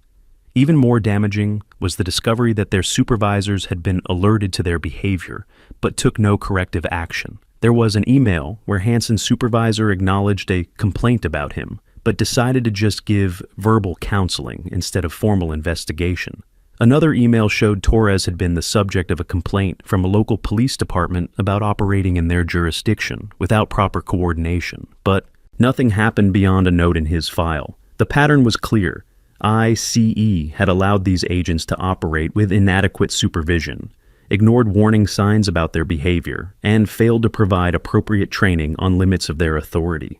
The incident with Marcus wasn't an aberration. It was the inevitable result of systemic failures that allowed problematic agents to operate without proper accountability. Marcus gave his first public interview 1 week after the incident. He appeared in full uniform, his police chief insignias clearly visible, reminding everyone he wasn't just a victim, but a law enforcement leader with 23 years of experience. He described what happened factually and calmly, without exaggerating, but also without minimizing the seriousness. He explained he was at his own home, private property, doing nothing remotely suspicious or illegal. Federal agents entered without a warrant, without coordination with local law enforcement, without probable cause or reasonable suspicion. They interrogated him about immigration despite him being a U.S.-born American citizen. They threatened to enter his house without permission. They attempted to detain him when he exercised his Fourth Amendment rights. Marcus emphasized he wasn't speaking just as an individual victim, but as a law enforcement professional who understood how the system should work versus how it actually worked in this case. He said, if this could happen to him, police chief, with full knowledge of his rights and resources to fight back, imagine what happened to ordinary citizens, particularly people of color in communities with fewer resources. How many times did federal agents invade private properties without proper justification? How many people were intimidated or illegally detained because they didn't know they could refuse, that they had rights that should be respected? Marcus was asked if he thought he was targeted because of his race. He paused before responding, choosing words carefully. He said he couldn't read Hansen and Torres's minds, but he could judge actions. They had looked at an entire street of houses and chosen one to investigate, the one where a black man was visible. No other residence was approached. There was nothing about Marcus's behavior that was suspicious. He was literally just standing on his own porch drinking coffee. The only thing that distinguished him from other residents on that street was the color of his skin. The agent's actions demonstrated racial profiling, intentional or not. And the impact was the same regardless of intention. An American citizen was targeted and had rights violated based on race. The Department of Homeland Security, Inspector General's office, opened a formal investigation 2 weeks after the incident. It wasn't an internal review conducted by ICE itself, but an independent investigation by an oversight body with real authority and subpoena power. Investigators began by reviewing the full 47 minutes of security footage from Marcus's house from 4 different angles. What they saw was even more damaging to Hansen and Torres than initial reports had suggested. The cameras captured not just the confrontation on the porch, but also moments before when the agents arrived. Footage showed them sitting in their SUV for 3 minutes, watching Marcus's house before deciding to approach it. During those 3 minutes, 2 other white residents were visible in their yards. One was checking his mailbox. Another was taking trash out. Hansen and Torres made no move to approach either of them. Only when they saw Marcus, a black man, on his porch did they decide to investigate. The video evidence of selective racial profiling couldn't have been clearer. Investigators also discovered Hansen and Torres had lied in their initial reports about the incident. In documentation they filed immediately after leaving Marcus's house, they claimed to have received specific information about suspicious activity at that address. But when investigators demanded to see the source of that information, nothing existed. No informant tip, no concerned citizen call, no surveillance data. They had fabricated the entire justification to cover the fact they approached Marcus's house based on nothing but seeing a black man in a neighborhood they presumed was too white for him to belong. The false reports constituted a separate federal crime beyond the civil rights violations. Hansen and Torres hadn't just violated Marcus's rights, they had lied about it in official documentation, which demonstrated consciousness of guilt and attempted cover-up. Each additional layer of misconduct made their actions less defensible and their careers more unrecoverable. The investigation expanded to examine both agents' complete histories. Hansen had worked for IOCE for 9 years, primarily doing border enforcement work before being transferred to Interior Operations 3 years ago. His personnel file contained 14 citizen complaints over those 9 years, an unusually high number.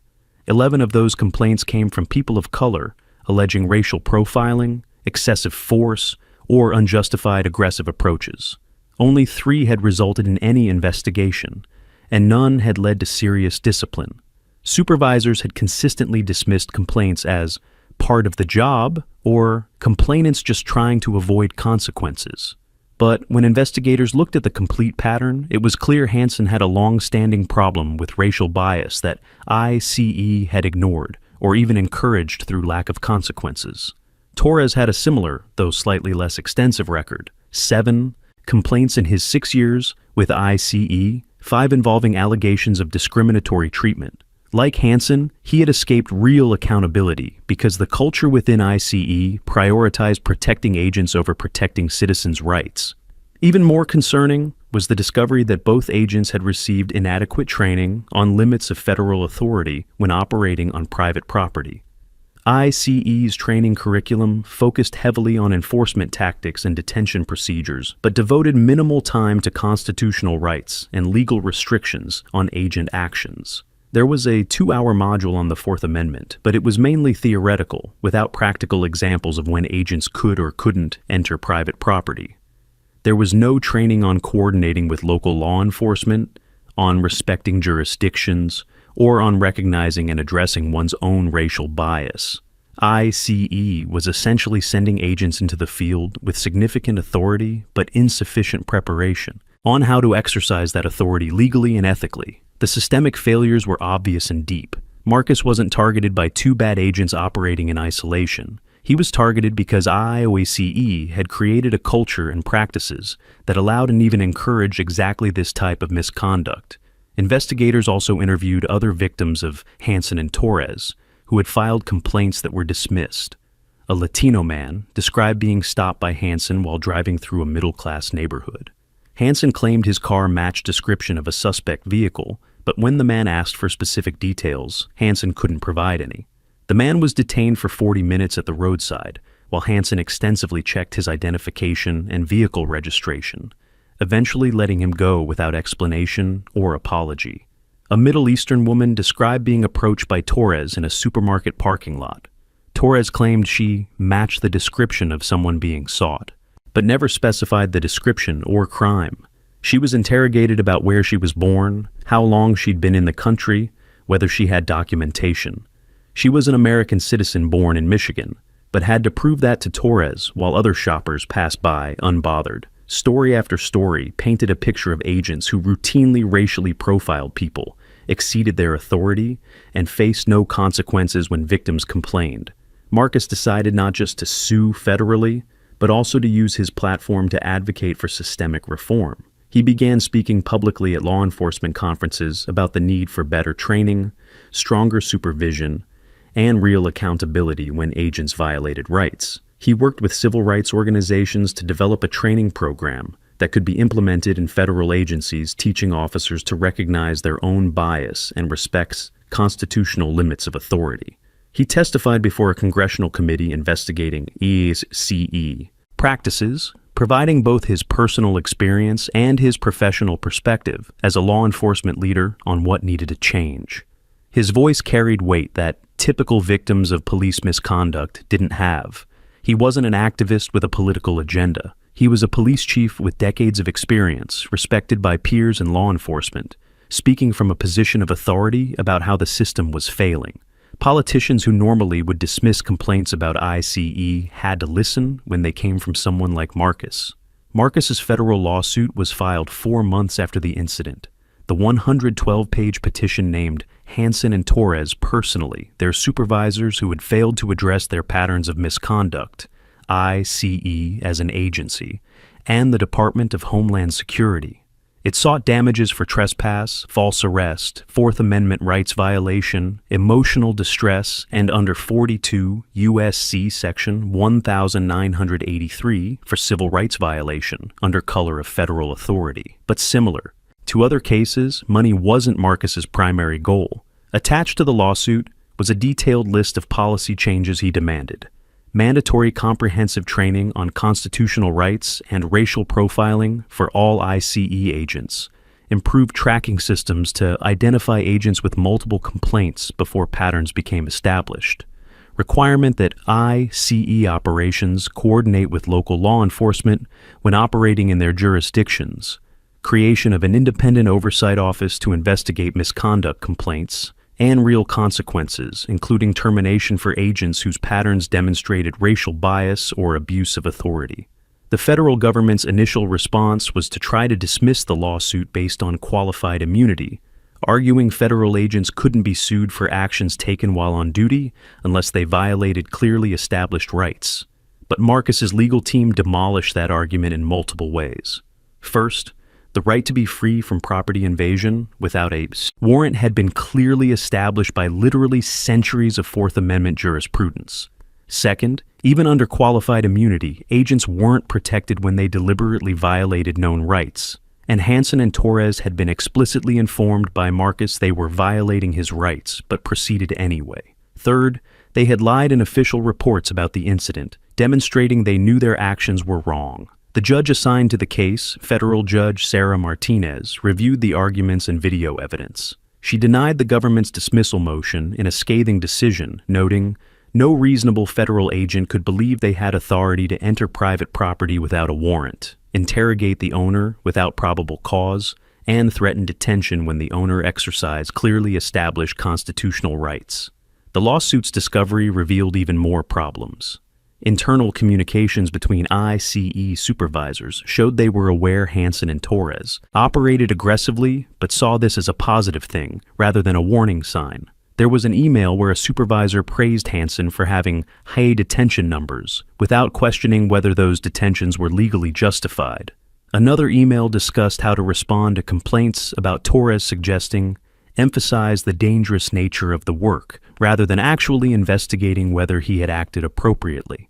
The culture within the agency was clearly one of valuing quantitative results over legal compliance, of protecting agents at all costs rather than protecting citizens' rights. Depositions began 6 months after the lawsuit was filed. Hansen was first, and his testimony was disastrous. Under oath, he couldn't provide convincing justification for why he approached Marcus's house specifically. He claimed he was following instinct, but when pressed on what aspect of a man drinking coffee on his own porch triggered his instinct, he had no real answer. He tried to say Marcus looked out of place in the neighborhood, a statement that admitted racial profiling so clearly his own lawyers looked embarrassed. Torres' deposition was no better.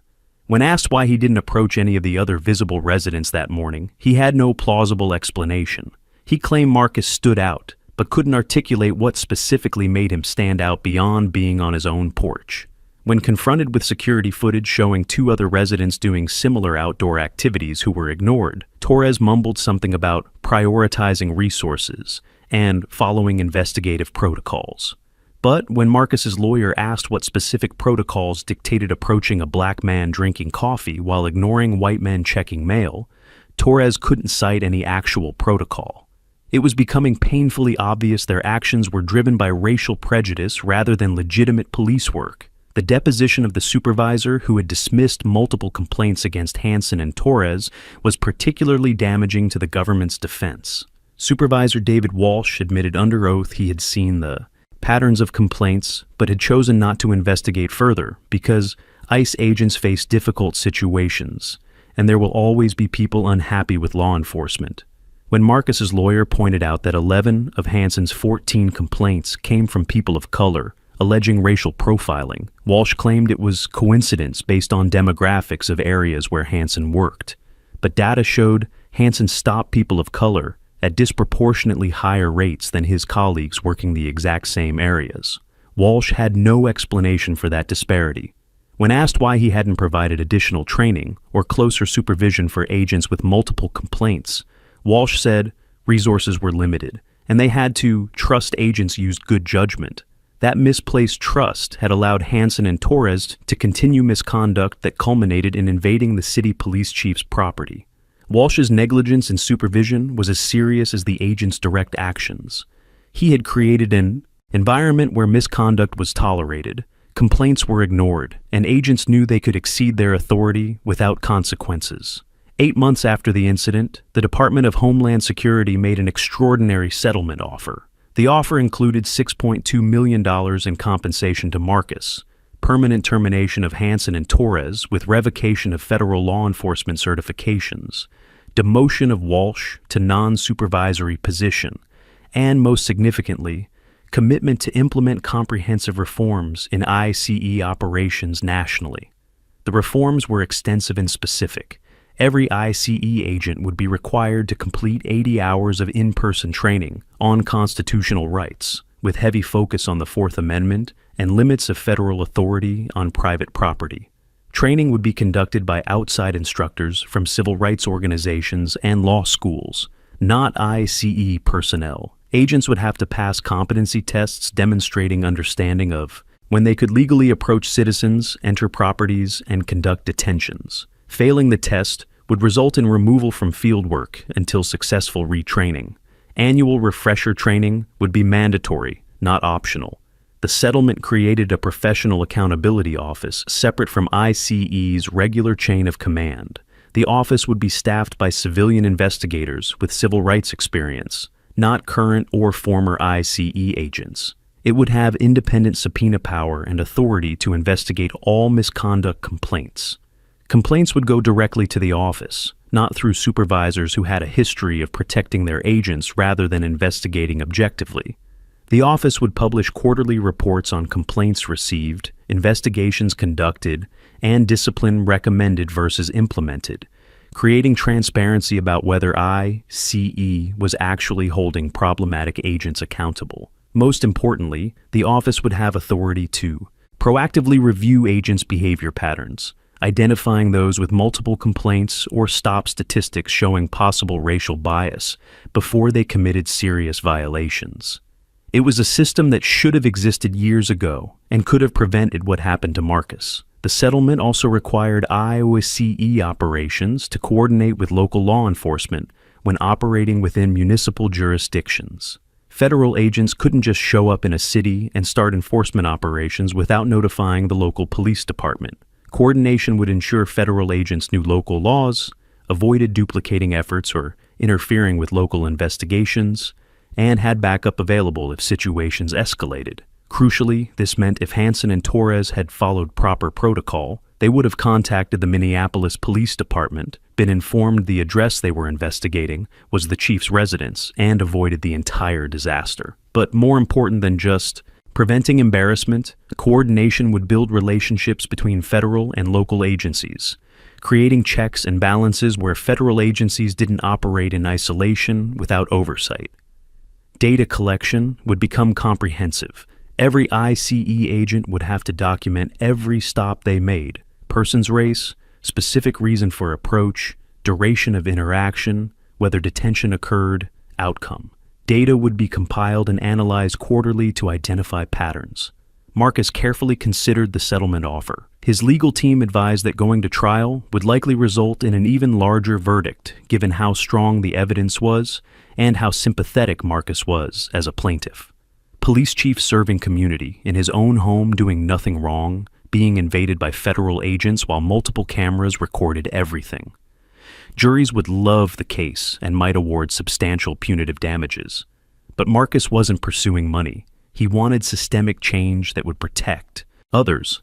The reforms in the settlement were more comprehensive than he had hoped. They would address the training, supervision, and accountability failures that had allowed Hansen and Torres to operate recklessly. They would create mechanisms to identify and correct problematic agents before they ruined more lives, and they would establish precedent that constitutional rights applied equally against federal agents as local ones, that there was no accountability-free zone just because someone wore a federal badge. After consulting with his wife Angela, with fellow law enforcement leadership, and with civil rights organizations that had supported his case, Marcus decided to accept the settlement. The press conference announcing the settlement attracted national media.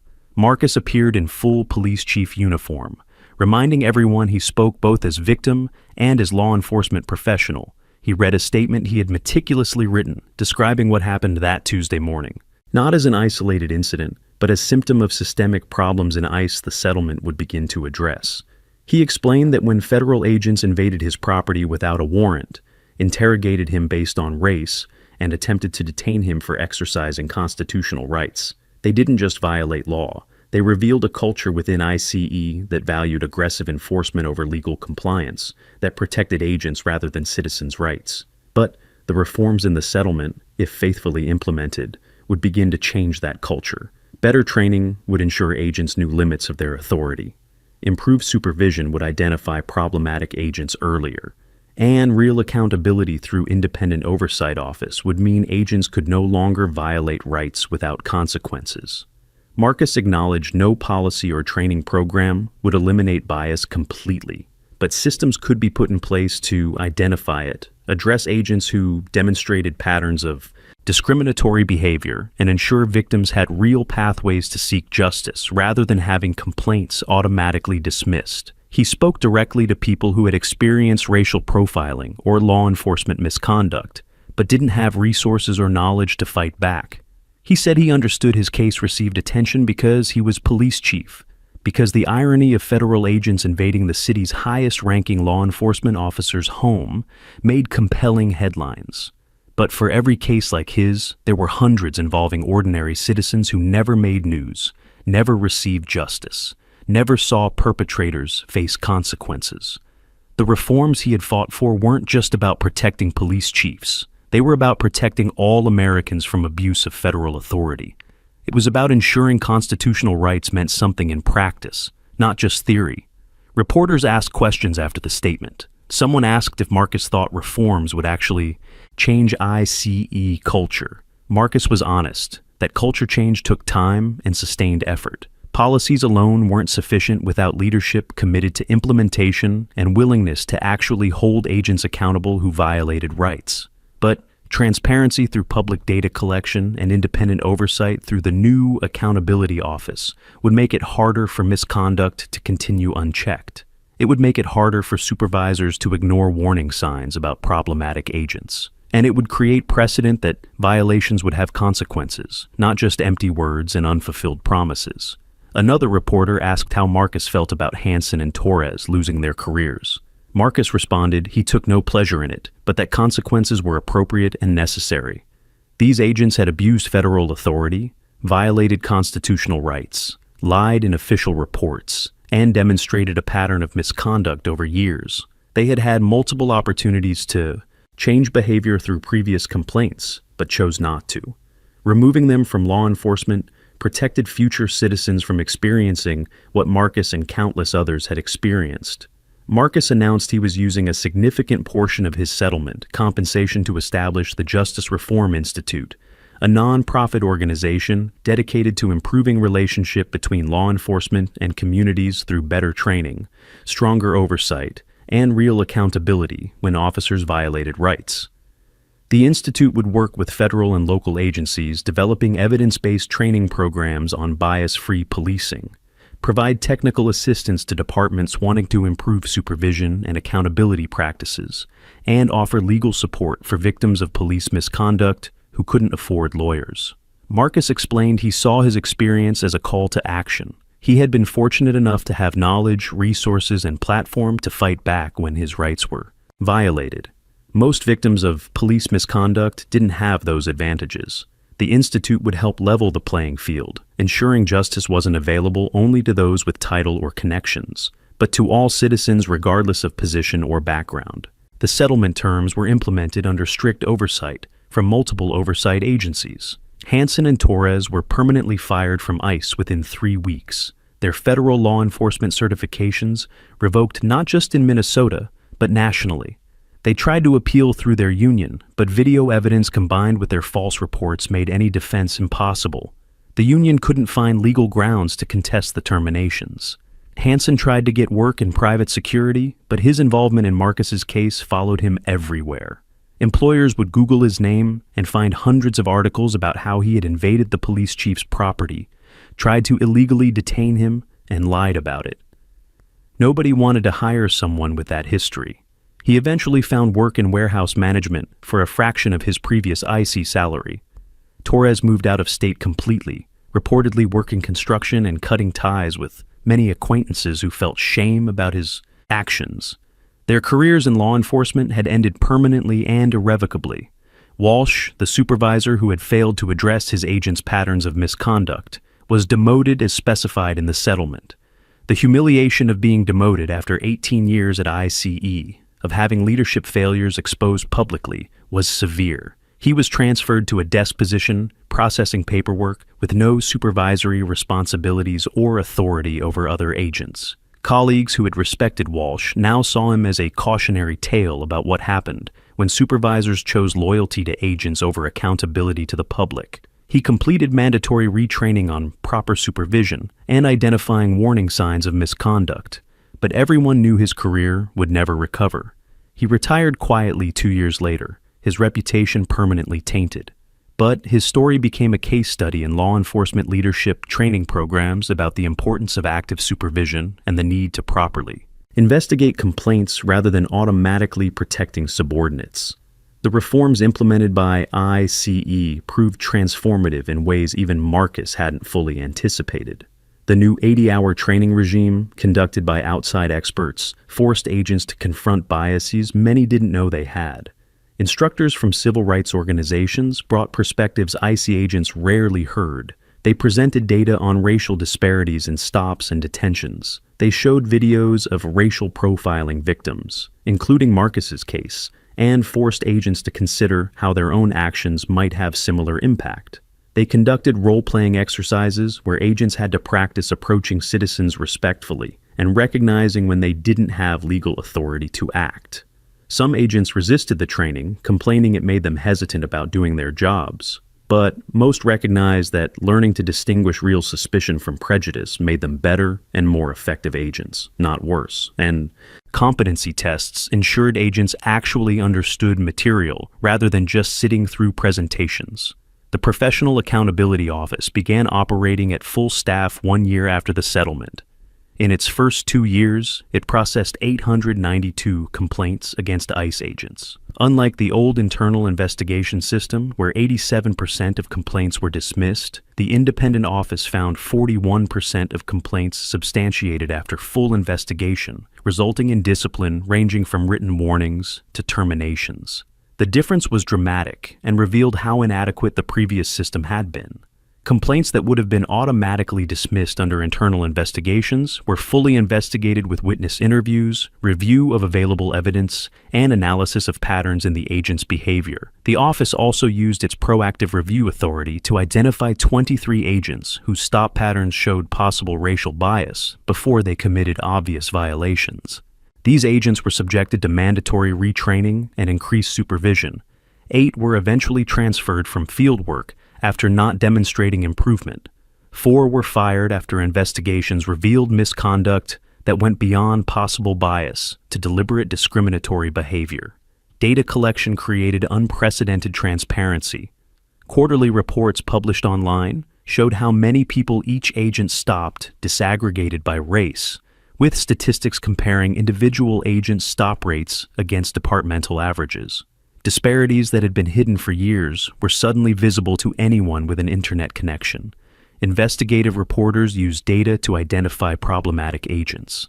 Civil rights organizations used data to identify systemic patterns and advocate for additional reforms.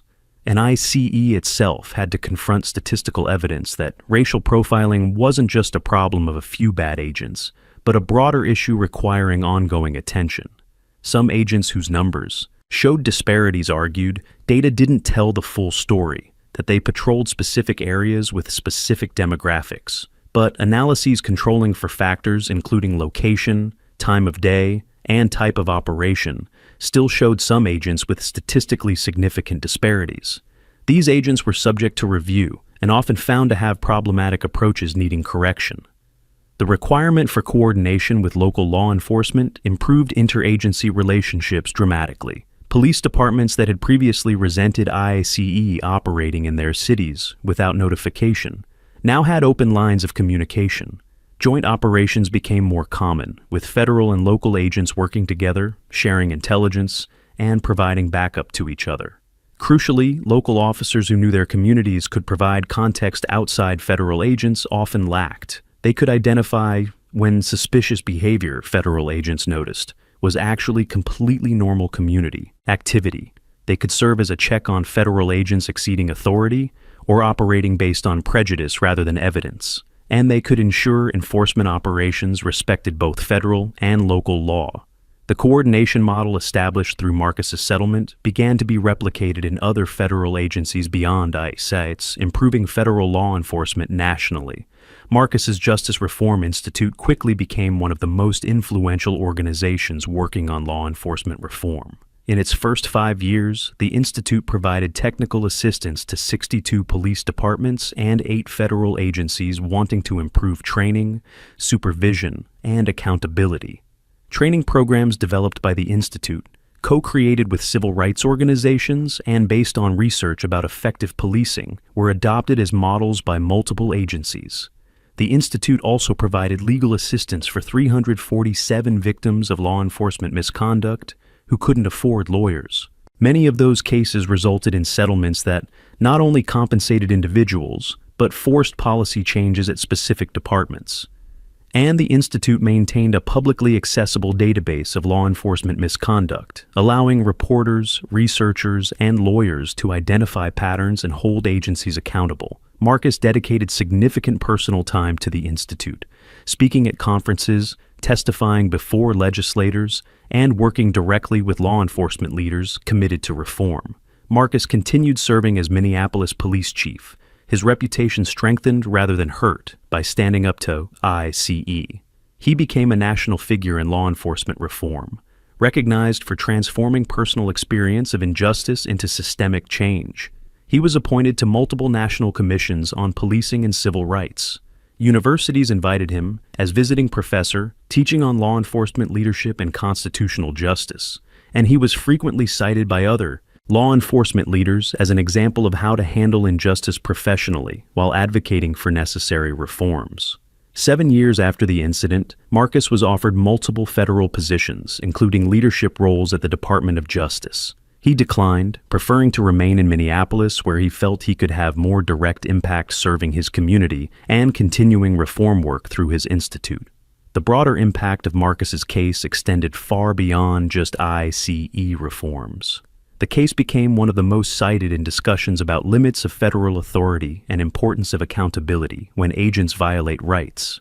It was taught in law schools as an example of how video evidence can prove misconduct and how citizens can effectively seek justice against powerful federal agencies. It was used in police academies as a cautionary tale about what happens when agents operate based on prejudice rather than evidence. It influenced legislation in multiple states, creating stronger protections against unauthorized entry onto private property by any law enforcement agent, federal or local. And it provided hope to countless victims of law enforcement misconduct that accountability was possible, that the system could be forced to change when injustice was documented and persistently confronted. The house where it all happened still serves as Marcus's residence. The security cameras that captured the ICE invasion still operate, recording continuously. Marcus maintains them not out of paranoia, but as practical reminder that evidence matters, that documentation protects rights, and that even people in positions of authority must be prepared to prove when they've been wronged. He often shows the footage when speaking publicly, using it as teaching tool about importance of camera systems, both for citizens protecting themselves from law enforcement misconduct and for good faith officers protecting themselves from false accusations. Technology, he emphasizes, is neutral. It's a tool that can promote accountability and justice when used appropriately. 10 years after the incident, Marcus reflected in an interview he would never wish to relive that Tuesday morning. The humiliation of being confronted by federal agents on his own property, treated like a criminal suspect for drinking coffee on his porch, having his constitutional rights ignored, despite politely but firmly asserting them, left a permanent mark. But he transformed that trauma into purpose and change, used his position and platform to force reforms that would protect others, demonstrated accountability was possible even against powerful federal agencies, when evidence was solid and victims refused to stay silent, proved systemic change could be achieved when individuals demanded not just financial compensation, but policy reforms addressing root causes of misconduct. His story wasn't just about a police chief being racially profiled. It was about transforming personal injustice into justice for entire communities, about using privilege of position to benefit those without such advantages, about refusing to accept that abuses of authority were inevitable or acceptable. Sometimes justice prevails, and when it prevails, it should be documented, celebrated, and used as foundation to ensure it prevails more often for more people, regardless of whether they have a badge or title. I already showed you my ID. You fit the description of a shoplifter. Turn around, sir. I paid for my groceries. You're making a mistake, officer. I said turn around. You don't make this harder than it needs to be. I'm a Navy SEAL. You don't want to do this. I don't care if you're a damn astronaut.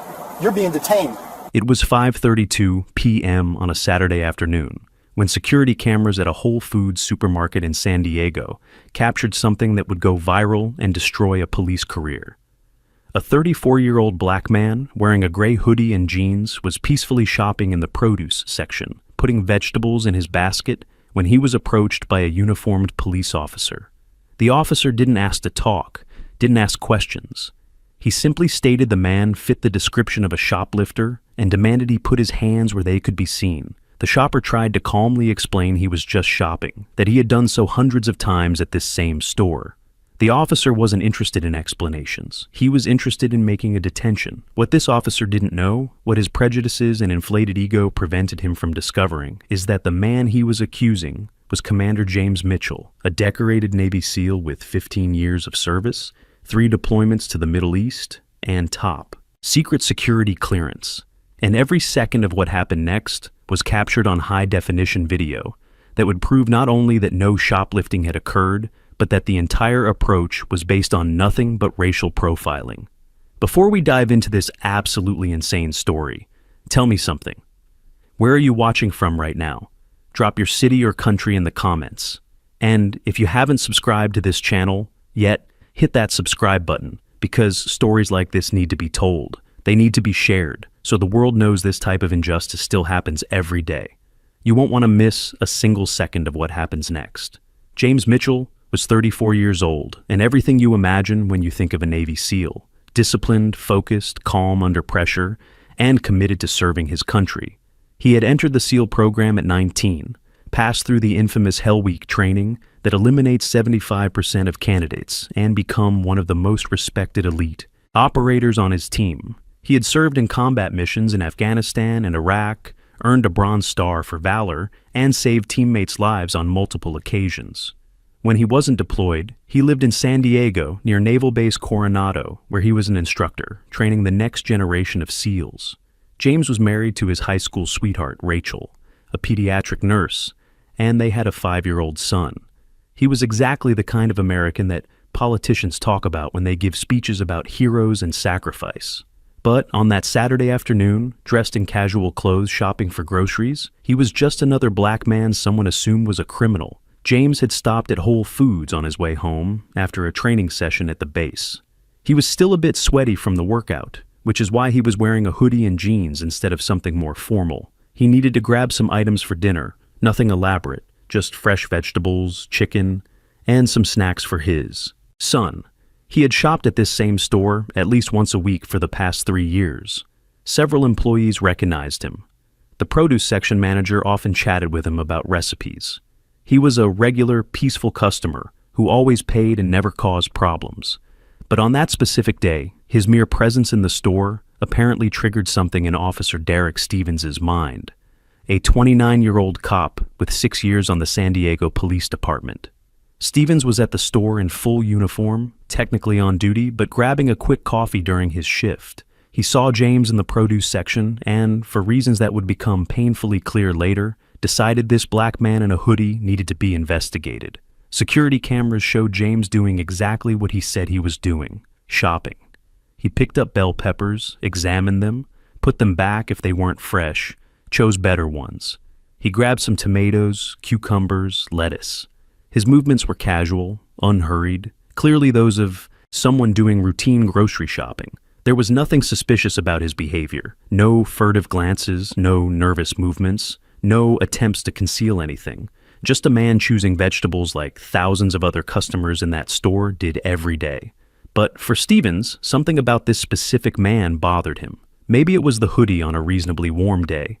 Maybe it was unconscious bias making him see threat where there was none. Or maybe it was conscious racism disguised as police work. Whatever the reason, Stevens decided to approach James. The cameras captured the exact moment when Stevens approached. He didn't say, "Excuse me, sir," or "Can I help you with something?" He immediately went in with an accusation. "You fit the description of a shoplifter." James, holding an avocado, looked up with genuine confusion. He asked what description, what shoplifter. Stevens said there had been a report of a black man in a hoodie shoplifting from the store. James pointed out he was literally just shopping, that his basket was clearly visible with items he was planning to buy. Stevens wasn't convinced. He said he needed to see identification and that James needed to put his hands where they could be seen. The tone was accusatory, treating James like a confirmed suspect rather than an innocent customer. James, who had been trained to stay calm in life-or-death situations, forced himself to remain composed. He said he would be happy to provide identification, but first wanted to know what the legal basis for this stop was. Stevens didn't like being questioned. His voice got louder, more demanding. He said he didn't need to explain anything, that James needed to comply or be detained. Other shoppers started noticing the confrontation. Some people stopped their shopping to watch. A woman pulled out her phone and started filming, instinctively sensing something wrong was happening. The store's security cameras captured everything from multiple angles. The produce section, the store overview, the entrance. James remaining calm, but visibly frustrated. Stevens getting more aggressive, his hand now resting on his belt near his weapon. The situation was escalating fast, despite James having done absolutely nothing to justify any kind of police action. He was literally just shopping, but for Stevens, that apparently didn't matter. He had decided this black man was suspicious, and he was determined to act on that decision no matter how little evidence he had.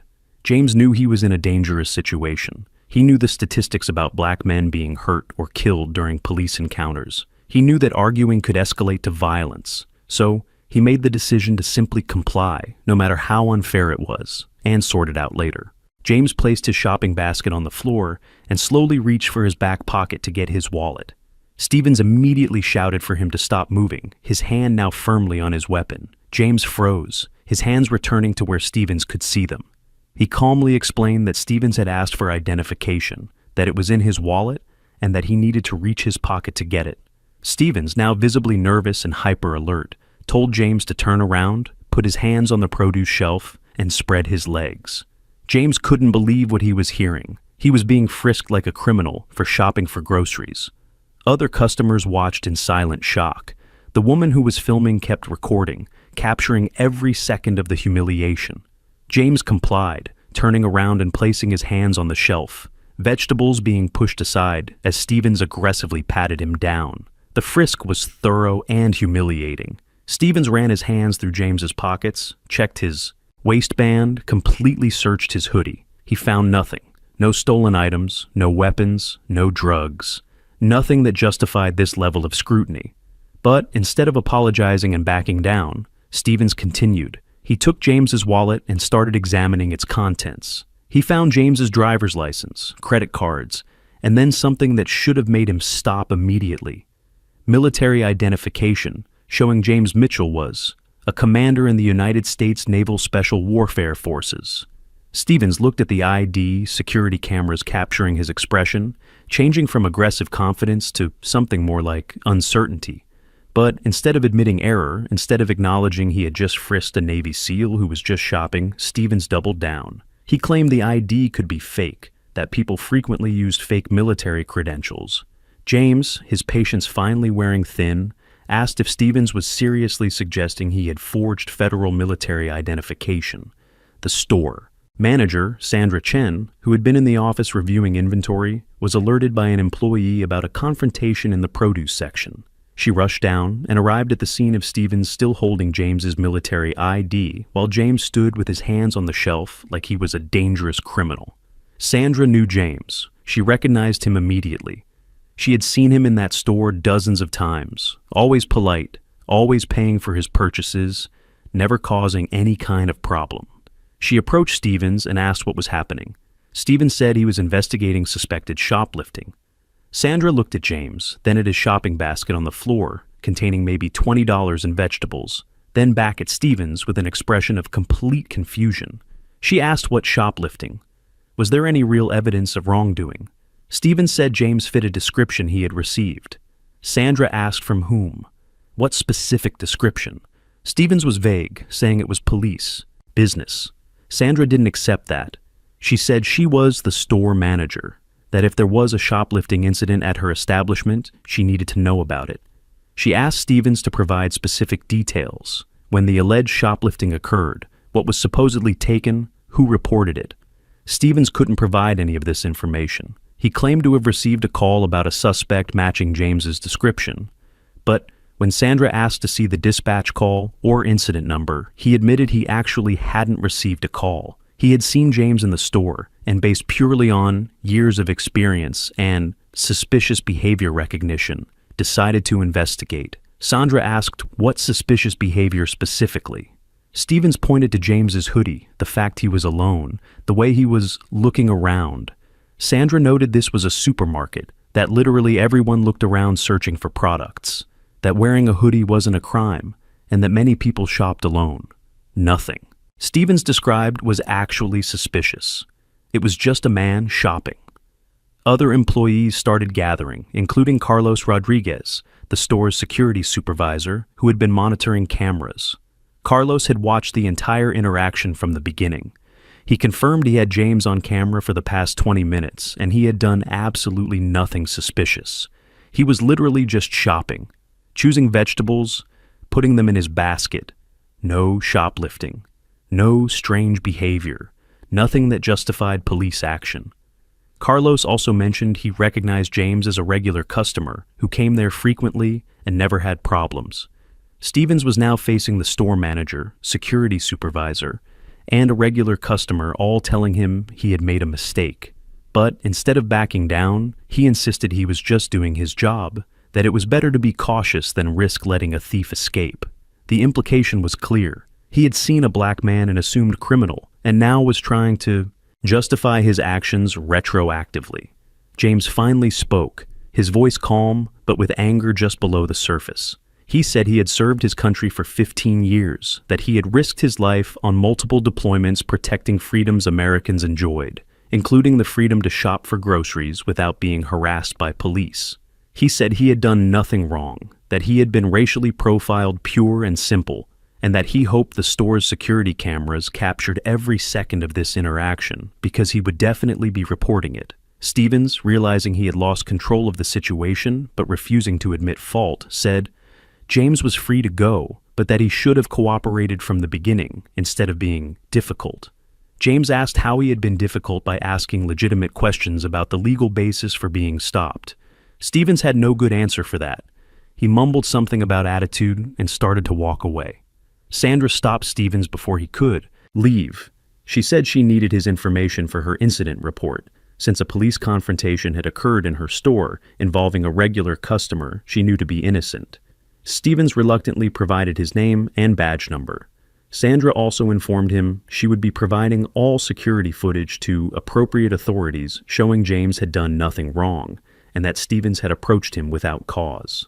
Stevens tried to say security footage was evidence in a police investigation and couldn't be shared, but Sandra, who had managed retail stores for 15 years and knew her rights, informed him the footage belonged to the store, not the police department, and that she was well within her rights to share it with whomever she chose, including James's lawyers if he decided to sue. The mention of a lawsuit made Stevens look even more uncomfortable. He left the store quickly, leaving James standing in the produce section, surrounded by apologizing employees and customers who had witnessed the entire humiliation. The woman who had been filming, whose name was Patricia Williams, a 64-year-old retired teacher, approached James. She said she had captured everything on her phone and would be happy to provide the video if he needed it. She also said she was absolutely disgusted by what she had just witnessed, that it had been clear to her James was targeted solely because of his race, and that she would testify in any lawsuit about what she saw. Other customers approached, offering similar support. One man said he had been a lawyer before retiring, and that James had a solid case for false arrest and racial profiling. Another woman said she had witnessed officers let multiple white shoppers pass without a second glance before Stevens decided James looked suspicious. The support was overwhelming and genuine, but it didn't undo the humiliation of what James had just experienced. James left the store without buying anything. His shopping basket was abandoned in the produce section, carefully selected vegetables now forgotten. He had completely lost his appetite. He sat in his car in the parking lot for 15 minutes, hands on the steering wheel, trying to process what had just happened. He had faced combat. He had been under enemy fire. He had navigated life or death situations with calm and precision. But sitting in that parking lot, after being humiliated in a supermarket for doing absolutely nothing wrong, that hit him differently. It wasn't fear. It was anger mixed with deep sadness about the state of a country for which he had repeatedly risked his life. He finally called Rachel, his wife, and told her what happened. She was furious and scared at the same time. Furious at the treatment her husband received, scared thinking about what could have happened if the situation had escalated differently. She begged him to report it, not to let this pass. James drove straight home and spent the next hours documenting everything while his memory was fresh. He wrote a detailed timeline: when he arrived at the store, what he was doing when Stevens approached him, every word exchanged, every action taken. He noted witness names including Sandra Chen, Carlos Rodriguez, and Patricia Williams. He described the security cameras that had captured everything. His documentation was meticulous, a reflection of years of military training, where details mattered and evidence was everything. The next day, Sunday, he contacted a lawyer specializing in civil rights cases. The lawyer, Marcus Thompson, a 30-year veteran representing victims of police misconduct, reviewed James's account and the videos Patricia had sent. His verdict was immediate. This was one of the clearest cases of racial profiling and false detention he had ever seen. The video evidence was irrefutable. James had done nothing remotely suspicious. Stevens had approached him without probable cause, frisked him without legal justification, and done it all while multiple cameras recorded every second. Marcus explained James could sue both Stevens personally and the San Diego Police Department for false arrest, Fourth Amendment rights violation, and emotional distress, but first they needed to do something strategic. Marcus contacted local media, offering an exclusive about a Navy SEAL being racially profiled while grocery shopping. The story was journalistic gold: military hero serving his country, shopping peacefully, being treated like a criminal purely because of his race, all captured on video from multiple angles. Every major news station in San Diego wanted the story. Marcus chose an investigative reporter, known for fair coverage, and gave her exclusive access to James, the videos, and witnesses. The report aired Tuesday night, just 3 days after the incident, and exploded immediately. The video showing Stevens frisking James, while James stood calmly with hands on the produce shelf, was particularly powerful. The expression on James' face, a mix of frustration and resignation of someone who had experienced this before, resonated with viewers. Public reaction was swift and furious. The video was shared hundreds of thousands of times in the first 24 hours. Comments flooded the San Diego Police Department's social media pages, demanding Stevens be fired immediately. The military community responded particularly strongly, with veterans and active service personnel expressing outrage that a Navy SEAL would be treated this way. Veterans organizations issued statements condemning racial profiling and calling for accountability. The National Association of Black Law Enforcement Officers made a statement saying James's case demonstrated why reform was needed. Even politicians who typically supported law enforcement felt compelled to comment, with San Diego's mayor calling the incident deeply disturbing and promising full investigation. The San Diego Police Department was facing a complete public relations crisis. The department's initial response was weak and defensive. They issued a statement saying they took all allegations seriously and that Stevens had been placed on administrative leave pending investigation. But this didn't satisfy the public who had seen the video and knew exactly what had happened. There was no ambiguity, no two sides to the story. Cameras clearly showed James shopping peacefully and Stevens approaching him without justification. The department's statement tried to frame this as a misunderstanding or error in judgment. But those euphemisms didn't hold up when confronted with video evidence showing systematic racial profiling. Media analysis of Stevens' records revealed a disturbing pattern. In his 6 years on the department, he had made 347 stops for suspicious behavior or matching suspect description. When journalists analyzed those stops by race, the numbers told a clear story. And mixed eyed. Citizens were 64% of his stops, despite being only 6% of San Diego's population. Latinos were 23% of his stops, despite being 30% of the population. Whites were only 11% of his stops, despite being 45% of the population. The statistical data was impossible to explain as random or based on legitimate behavior. More damaging were the complaints that had been filed against Stevens by other citizens. Investigative reporters discovered there were 8 formal complaints over the past 3 years, all from people of color, all alleging racial profiling or unjustified stops. None of these complaints had resulted in discipline. All were investigated internally and found unfounded or not sustained. But when details of these complaints were made public, a pattern emerged. A Latino man described being stopped while walking in his own neighborhood because Stevens said he looked nervous. A black woman described being stopped while driving because Stevens claimed her car matched description of a stolen vehicle, though details didn't match. A Middle Eastern man described being stopped and questioned about where he was going while simply walking on the sidewalk. All these complaints had been dismissed, and Stevens had continued patrolling without any change in his behavior. James' case wasn't an anomaly. It was a symptom of a problem the department had ignored for years. Stevens' supervisor, Sergeant Michael Parsons, became a focus of scrutiny too. As Stevens' direct supervisor, Parsons would have been aware of the complaints and stop statistics. But records showed he consistently rated Stevens as meets expectations, or even exceeds expectations in performance reviews. There was an email where Parsons praised Stevens for having good instincts for suspicious behavior and encouraged him to keep being vigilant. The implication was the department had not only failed to address Stevens' racial profiling, but had actively encouraged it through positive evaluations and lack of oversight. Parsons tried to defend himself, claiming he didn't see stop data disaggregated by race, that he only saw total stop numbers and assumed Stevens was doing proactive work. But investigators pointed out that ignorance about racial disparities wasn't a defense when that data was readily available and should have been part of regular supervision. The federal lawsuit was officially filed 2 weeks after the incident. The 87-page petition named Stevens personally, the San Diego Police Department, the City of San Diego, and Sergeant Parsons as the supervisor who had failed to address a known pattern of misconduct. The lawsuit sought damages for false arrest, illegal search, Fourth Amendment rights violation, emotional distress, and under California's civil rights law, violation of equality protections. But similar to Evelyn Morrison's case, money wasn't James's primary goal.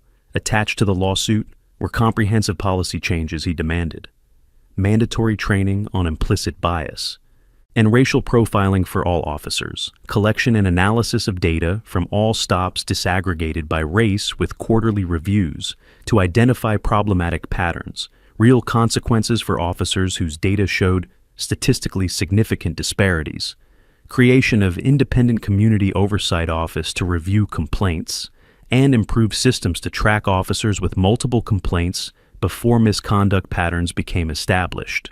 The lawsuit's discovery revealed even more systemic problems within the San Diego Police Department. Through legal subpoenas, James's team gained access to internal training records, emails, and performance evaluations that painted a disturbing picture. The department had conducted racial profiling training only once in the past 4 years, a 90-minute online session officers could complete while doing other tasks. There were no competency checks, no tests to ensure officers actually understood the material, just a checkbox they could mark saying they had completed the module.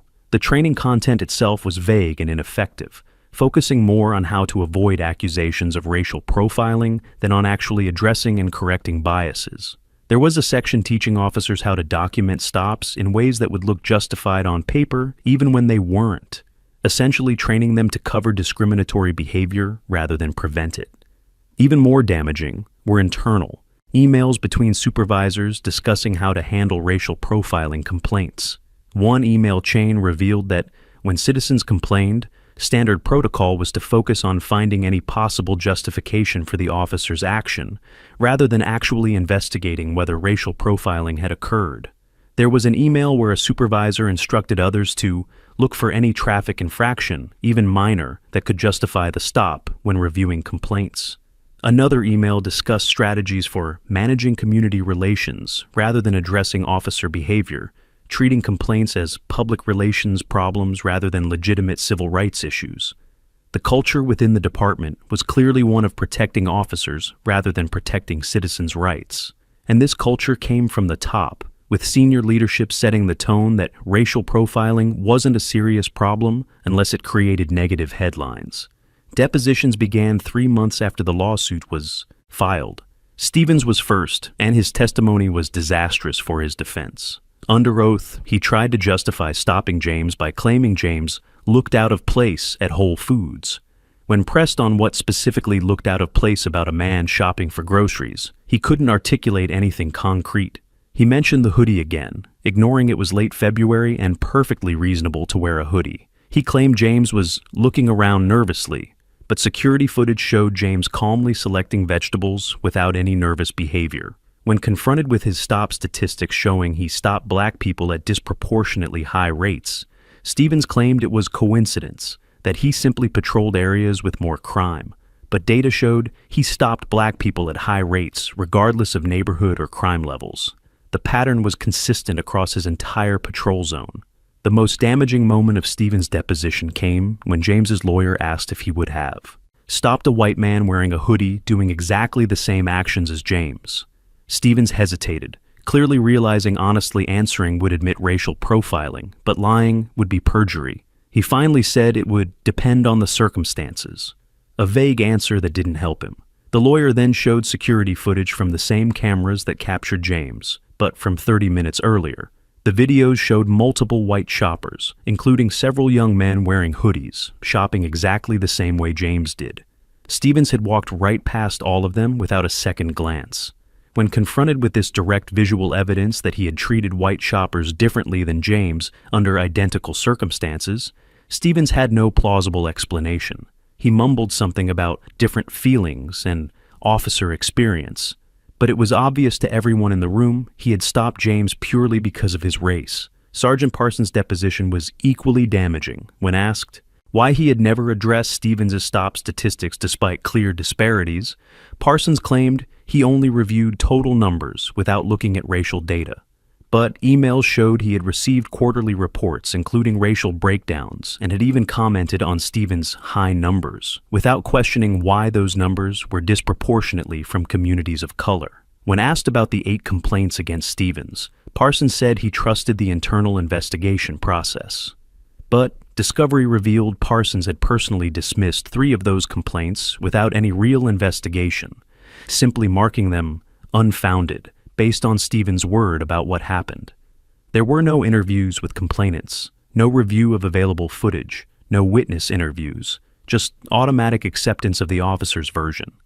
That level of negligent supervision demonstrated the problem wasn't just one bad officer, but an entire system that allowed and protected bad officers. Sandra Chen, the Whole Foods manager, was a powerful deposition for James's side. She testified she recognized James as a regular customer who came to the store weekly for years, always polite, always paying, never causing problems.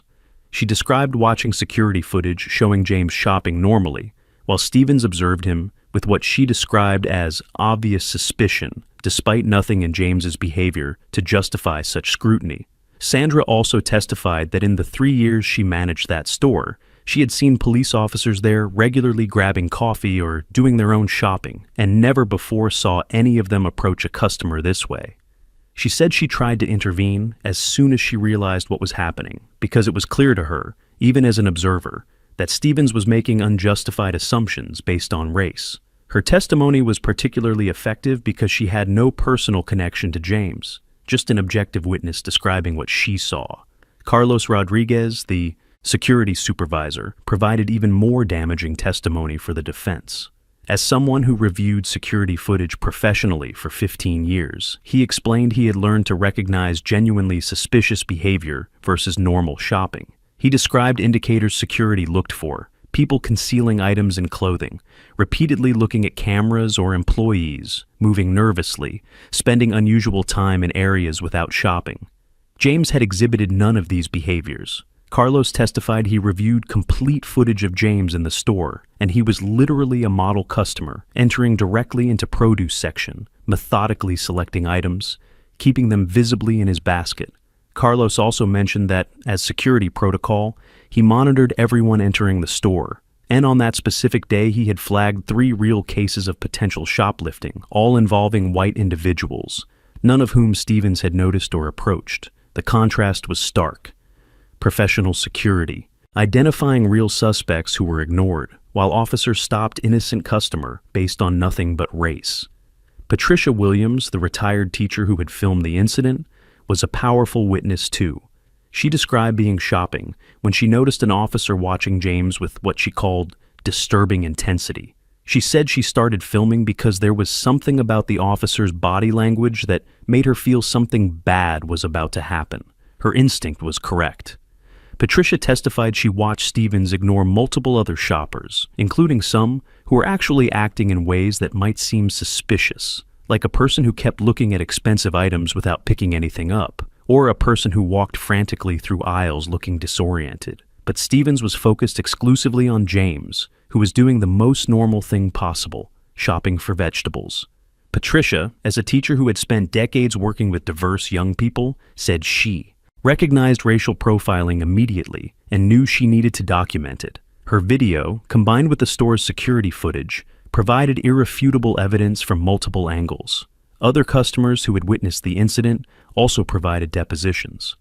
One man described seeing Stevens approach James and immediately thinking, "This isn't right," as because he had been in the store at the same time, shopping similarly, but was never approached. A woman described the expression on James's face, which she interpreted as resignation of someone who had experienced this type of treatment before.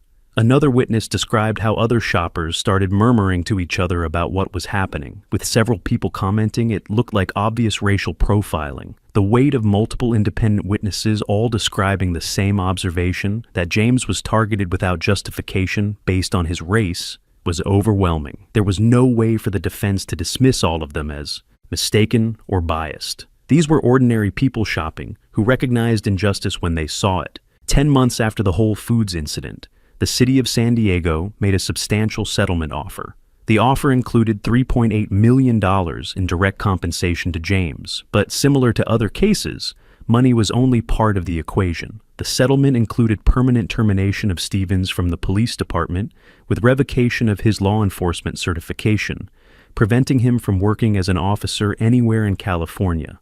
Sergeant Parsons would be demoted from a supervisor to regular patrol officer, removed from any leadership position, and required to complete 120 hours of retraining focused on proper supervision and identifying racial profiling. But the systemic reforms James had demanded were the real heart of the settlement.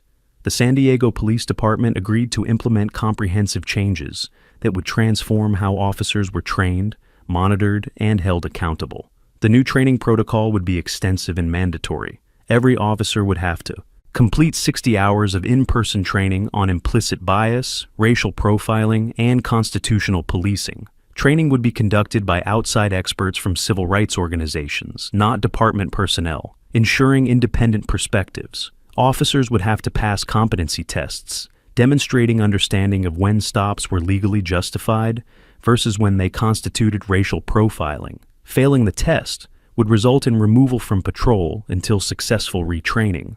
Training would include scenario exercises using actual video footage, including James's case, as teaching examples of what not to do. Officers would have to complete annual refreshers, not just one online module they could ignore. And training would be incorporated into performance evaluations, with supervisors specifically assessing whether officers demonstrated understanding and application of learned principles. Data collection would become comprehensive and transparent. Every officer would be required to document every stop they made, including race of person stopped, specific reason for stop, duration of detention, whether search was conducted, and outcome. This data would be compiled into a publicly accessible database updated quarterly. Statistical analysis would be conducted automatically to identify officers whose stop patterns showed statistically significant racial disparities. Any officer whose numbers diverged significantly from departmental patterns would be subject to automatic review. Review would involve examining their recent stops, interviewing people they stopped, and assessing whether bias was influencing their policing. If problematic patterns were confirmed, consequences would range from mandatory retraining to reassignment to suspension to termination, depending on severity.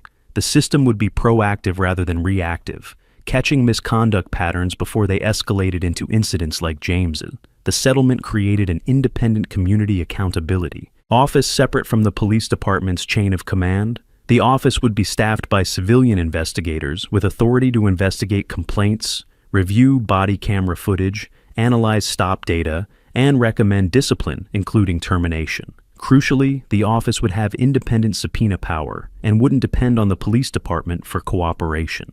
Citizen complaints would go directly to the accountability office, not through the department, eliminating the conflict of interest of officers investigating other officers.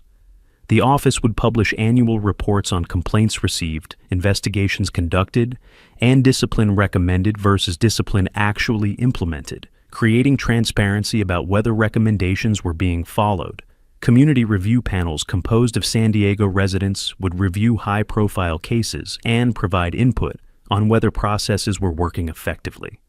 James carefully considered the settlement offer. His legal team advised that going to trial would likely result in an even larger jury verdict, given how strong the evidence was and how sympathetic James was as a plaintiff. Navy SEAL serving his country, shopping peacefully, being racially profiled while multiple cameras recorded everything. It was a case juries would love, but trial would also mean another year or two of his life consumed by the process. It would mean testifying publicly, being cross-examined, reliving trauma repeatedly. It would mean the story defining a significant part of his identity when he preferred to be known for his military service rather than being a victim of discrimination.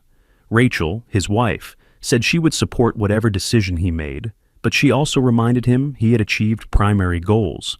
Stevens would be permanently fired, systemic reforms would be implemented, and financial compensation would allow him to create lasting change. James decided to accept the settlement, but made a point of personally appearing. At the press conference announcing it, he showed up in full military uniform, his commander insignias and commendation ribbons clearly visible, reminding everyone who he was and what he had sacrificed for his country. He read a statement he had carefully written, his voice firm and clear. He described what had happened that February Saturday not as an isolated incident, but as an example of a systemic problem affecting people of color across the country. He explained he had served 15 years protecting freedoms Americans enjoyed, including the freedom to go about their daily lives without being harassed by law enforcement. He said racial profiling wasn't just unfair to individuals, it was a betrayal of the principles that were supposed to define America. It was about judging people based on skin color rather than character or actions, exactly the kind of discrimination generations had fought to overcome. James acknowledged the witnesses who had come forward, particularly Patricia Williams, who had the instinct and courage to film when she saw injustice happening. He thanked Sandra Chen and Carlos Rodriguez for intervening and providing professional evidence that he had done nothing wrong. He praised his lawyer Marcus Thompson for taking the case and fighting for accountability. But he also spoke directly to people who experienced racial profiling regularly, but didn't have resources or platform to fight back. He said he understood his case received attention because he was a Navy SEAL, because media loved the story of a military hero being wronged. But for every case like his that made headlines, there were hundreds of others involving ordinary people who never got justice. The settlement he had reached would create systems to protect those people, to identify problematic officers before they ruined more lives, to ensure complaints were taken seriously rather than dismissed. Reporters asked questions after the statement. Someone asked how he felt about Stevens losing his career. James responded, he took no pleasure in it, but the consequences were appropriate. Stevens had abused his authority repeatedly, had discriminated against citizens based on race, and had done so despite training and policies saying not to. The department had failed to stop him because they protected their own rather than protecting the community. Removing Stevens from law enforcement was necessary to prevent him from continuing to harm people.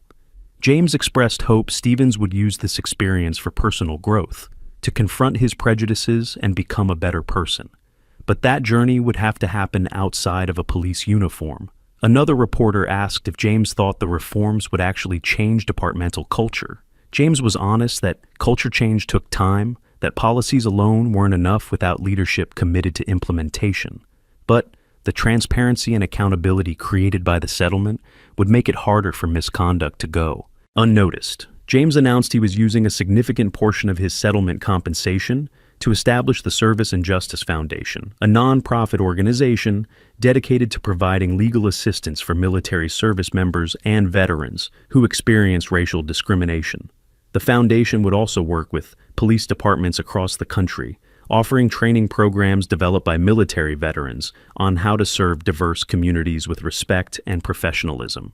James explained he saw a connection between his identity as a veteran and his commitment to civil justice. He had served alongside people of every race, religion, and background, all united by common purpose. That experience taught him that judging people by character and actions rather than appearance wasn't just morally right, it was essential to the mission. Police departments needed to learn the same lesson. Officers who couldn't treat all citizens with equal respect and dignity didn't belong in uniforms that supposedly represented serving and protecting. The settlement terms were implemented with strict oversight. Stevens was permanently fired within 2 weeks, his law enforcement certification revoked by the state of California. He tried to appeal through his union, but video evidence made any defense impossible. Multiple cameras from multiple angles showed exactly what happened. He had racially profiled James, frisked him without cause, and done it all while ignoring white shoppers doing exactly the same actions.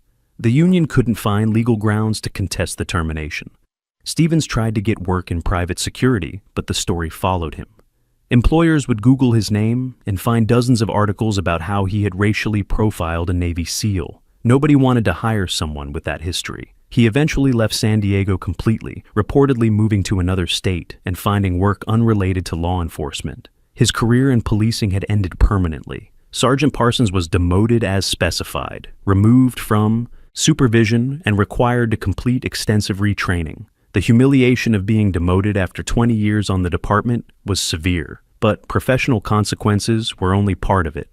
Emails revealed during discovery showed he had actively protected Stevens despite knowing about complaints and statistical data. Fellow officers who had respected Parsons now saw him as someone who had failed in his leadership responsibilities. He completed his retraining, but never recovered the trust or respect he had before. He retired quietly 2 years later, his career permanently tainted by his failure to address obvious misconduct. His story became a cautionary tale about what happens when supervisors choose loyalty to officers over accountability to community. The reforms implemented by the San Diego Police Department proved transformative. The new training regime, conducted by outside experts, forced officers to confront biases many didn't know they had. The scenario exercises using real footage were particularly impactful. Officers watched the video of Stevens and James, then were asked to identify at what point Stevens should have realized he was making assumptions based on race rather than behavior. Seeing a fellow officer on video doing exactly what training warned against was powerful in ways lectures never could be. Some officers resisted the training, complaining it made them hesitant to do their jobs. But most recognized that learning to distinguish real suspicion from prejudice made them better officers, not worse. Data collection created accountability that had never existed before. Quarterly, the department published statistics showing how many people each officer had stopped, disaggregated by race. The first reports revealed disturbing disparities beyond just Stevens. 17 officers showed patterns of stopping people of color at statistically significant higher rates than colleagues. All 17 were subjected to automatic review. 5 were cleared. After investigation showed, they patrolled areas with specific demographics that explained the numbers. 7 were sent to mandatory retraining. After review, found evidence of potential bias. 3 were demoted or reassigned after clear patterns of racial profiling emerged. 2 were fired after investigation revealed misconduct that went beyond statistical bias to documented discriminatory behavior. The system was working, identifying problems before they escalated into public incidents. The Community Accountability Office processed 247 complaints in its first 2 years.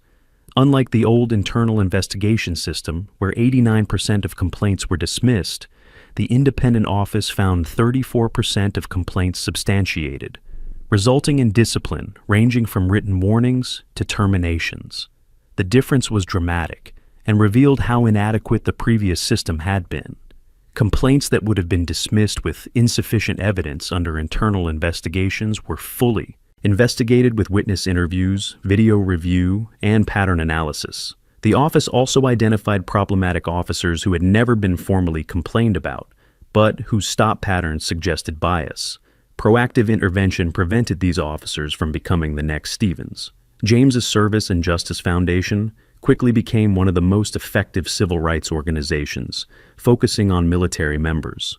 In the first 4 years, the foundation provided legal assistance for 156 service members and veterans who had experienced racial profiling or discrimination.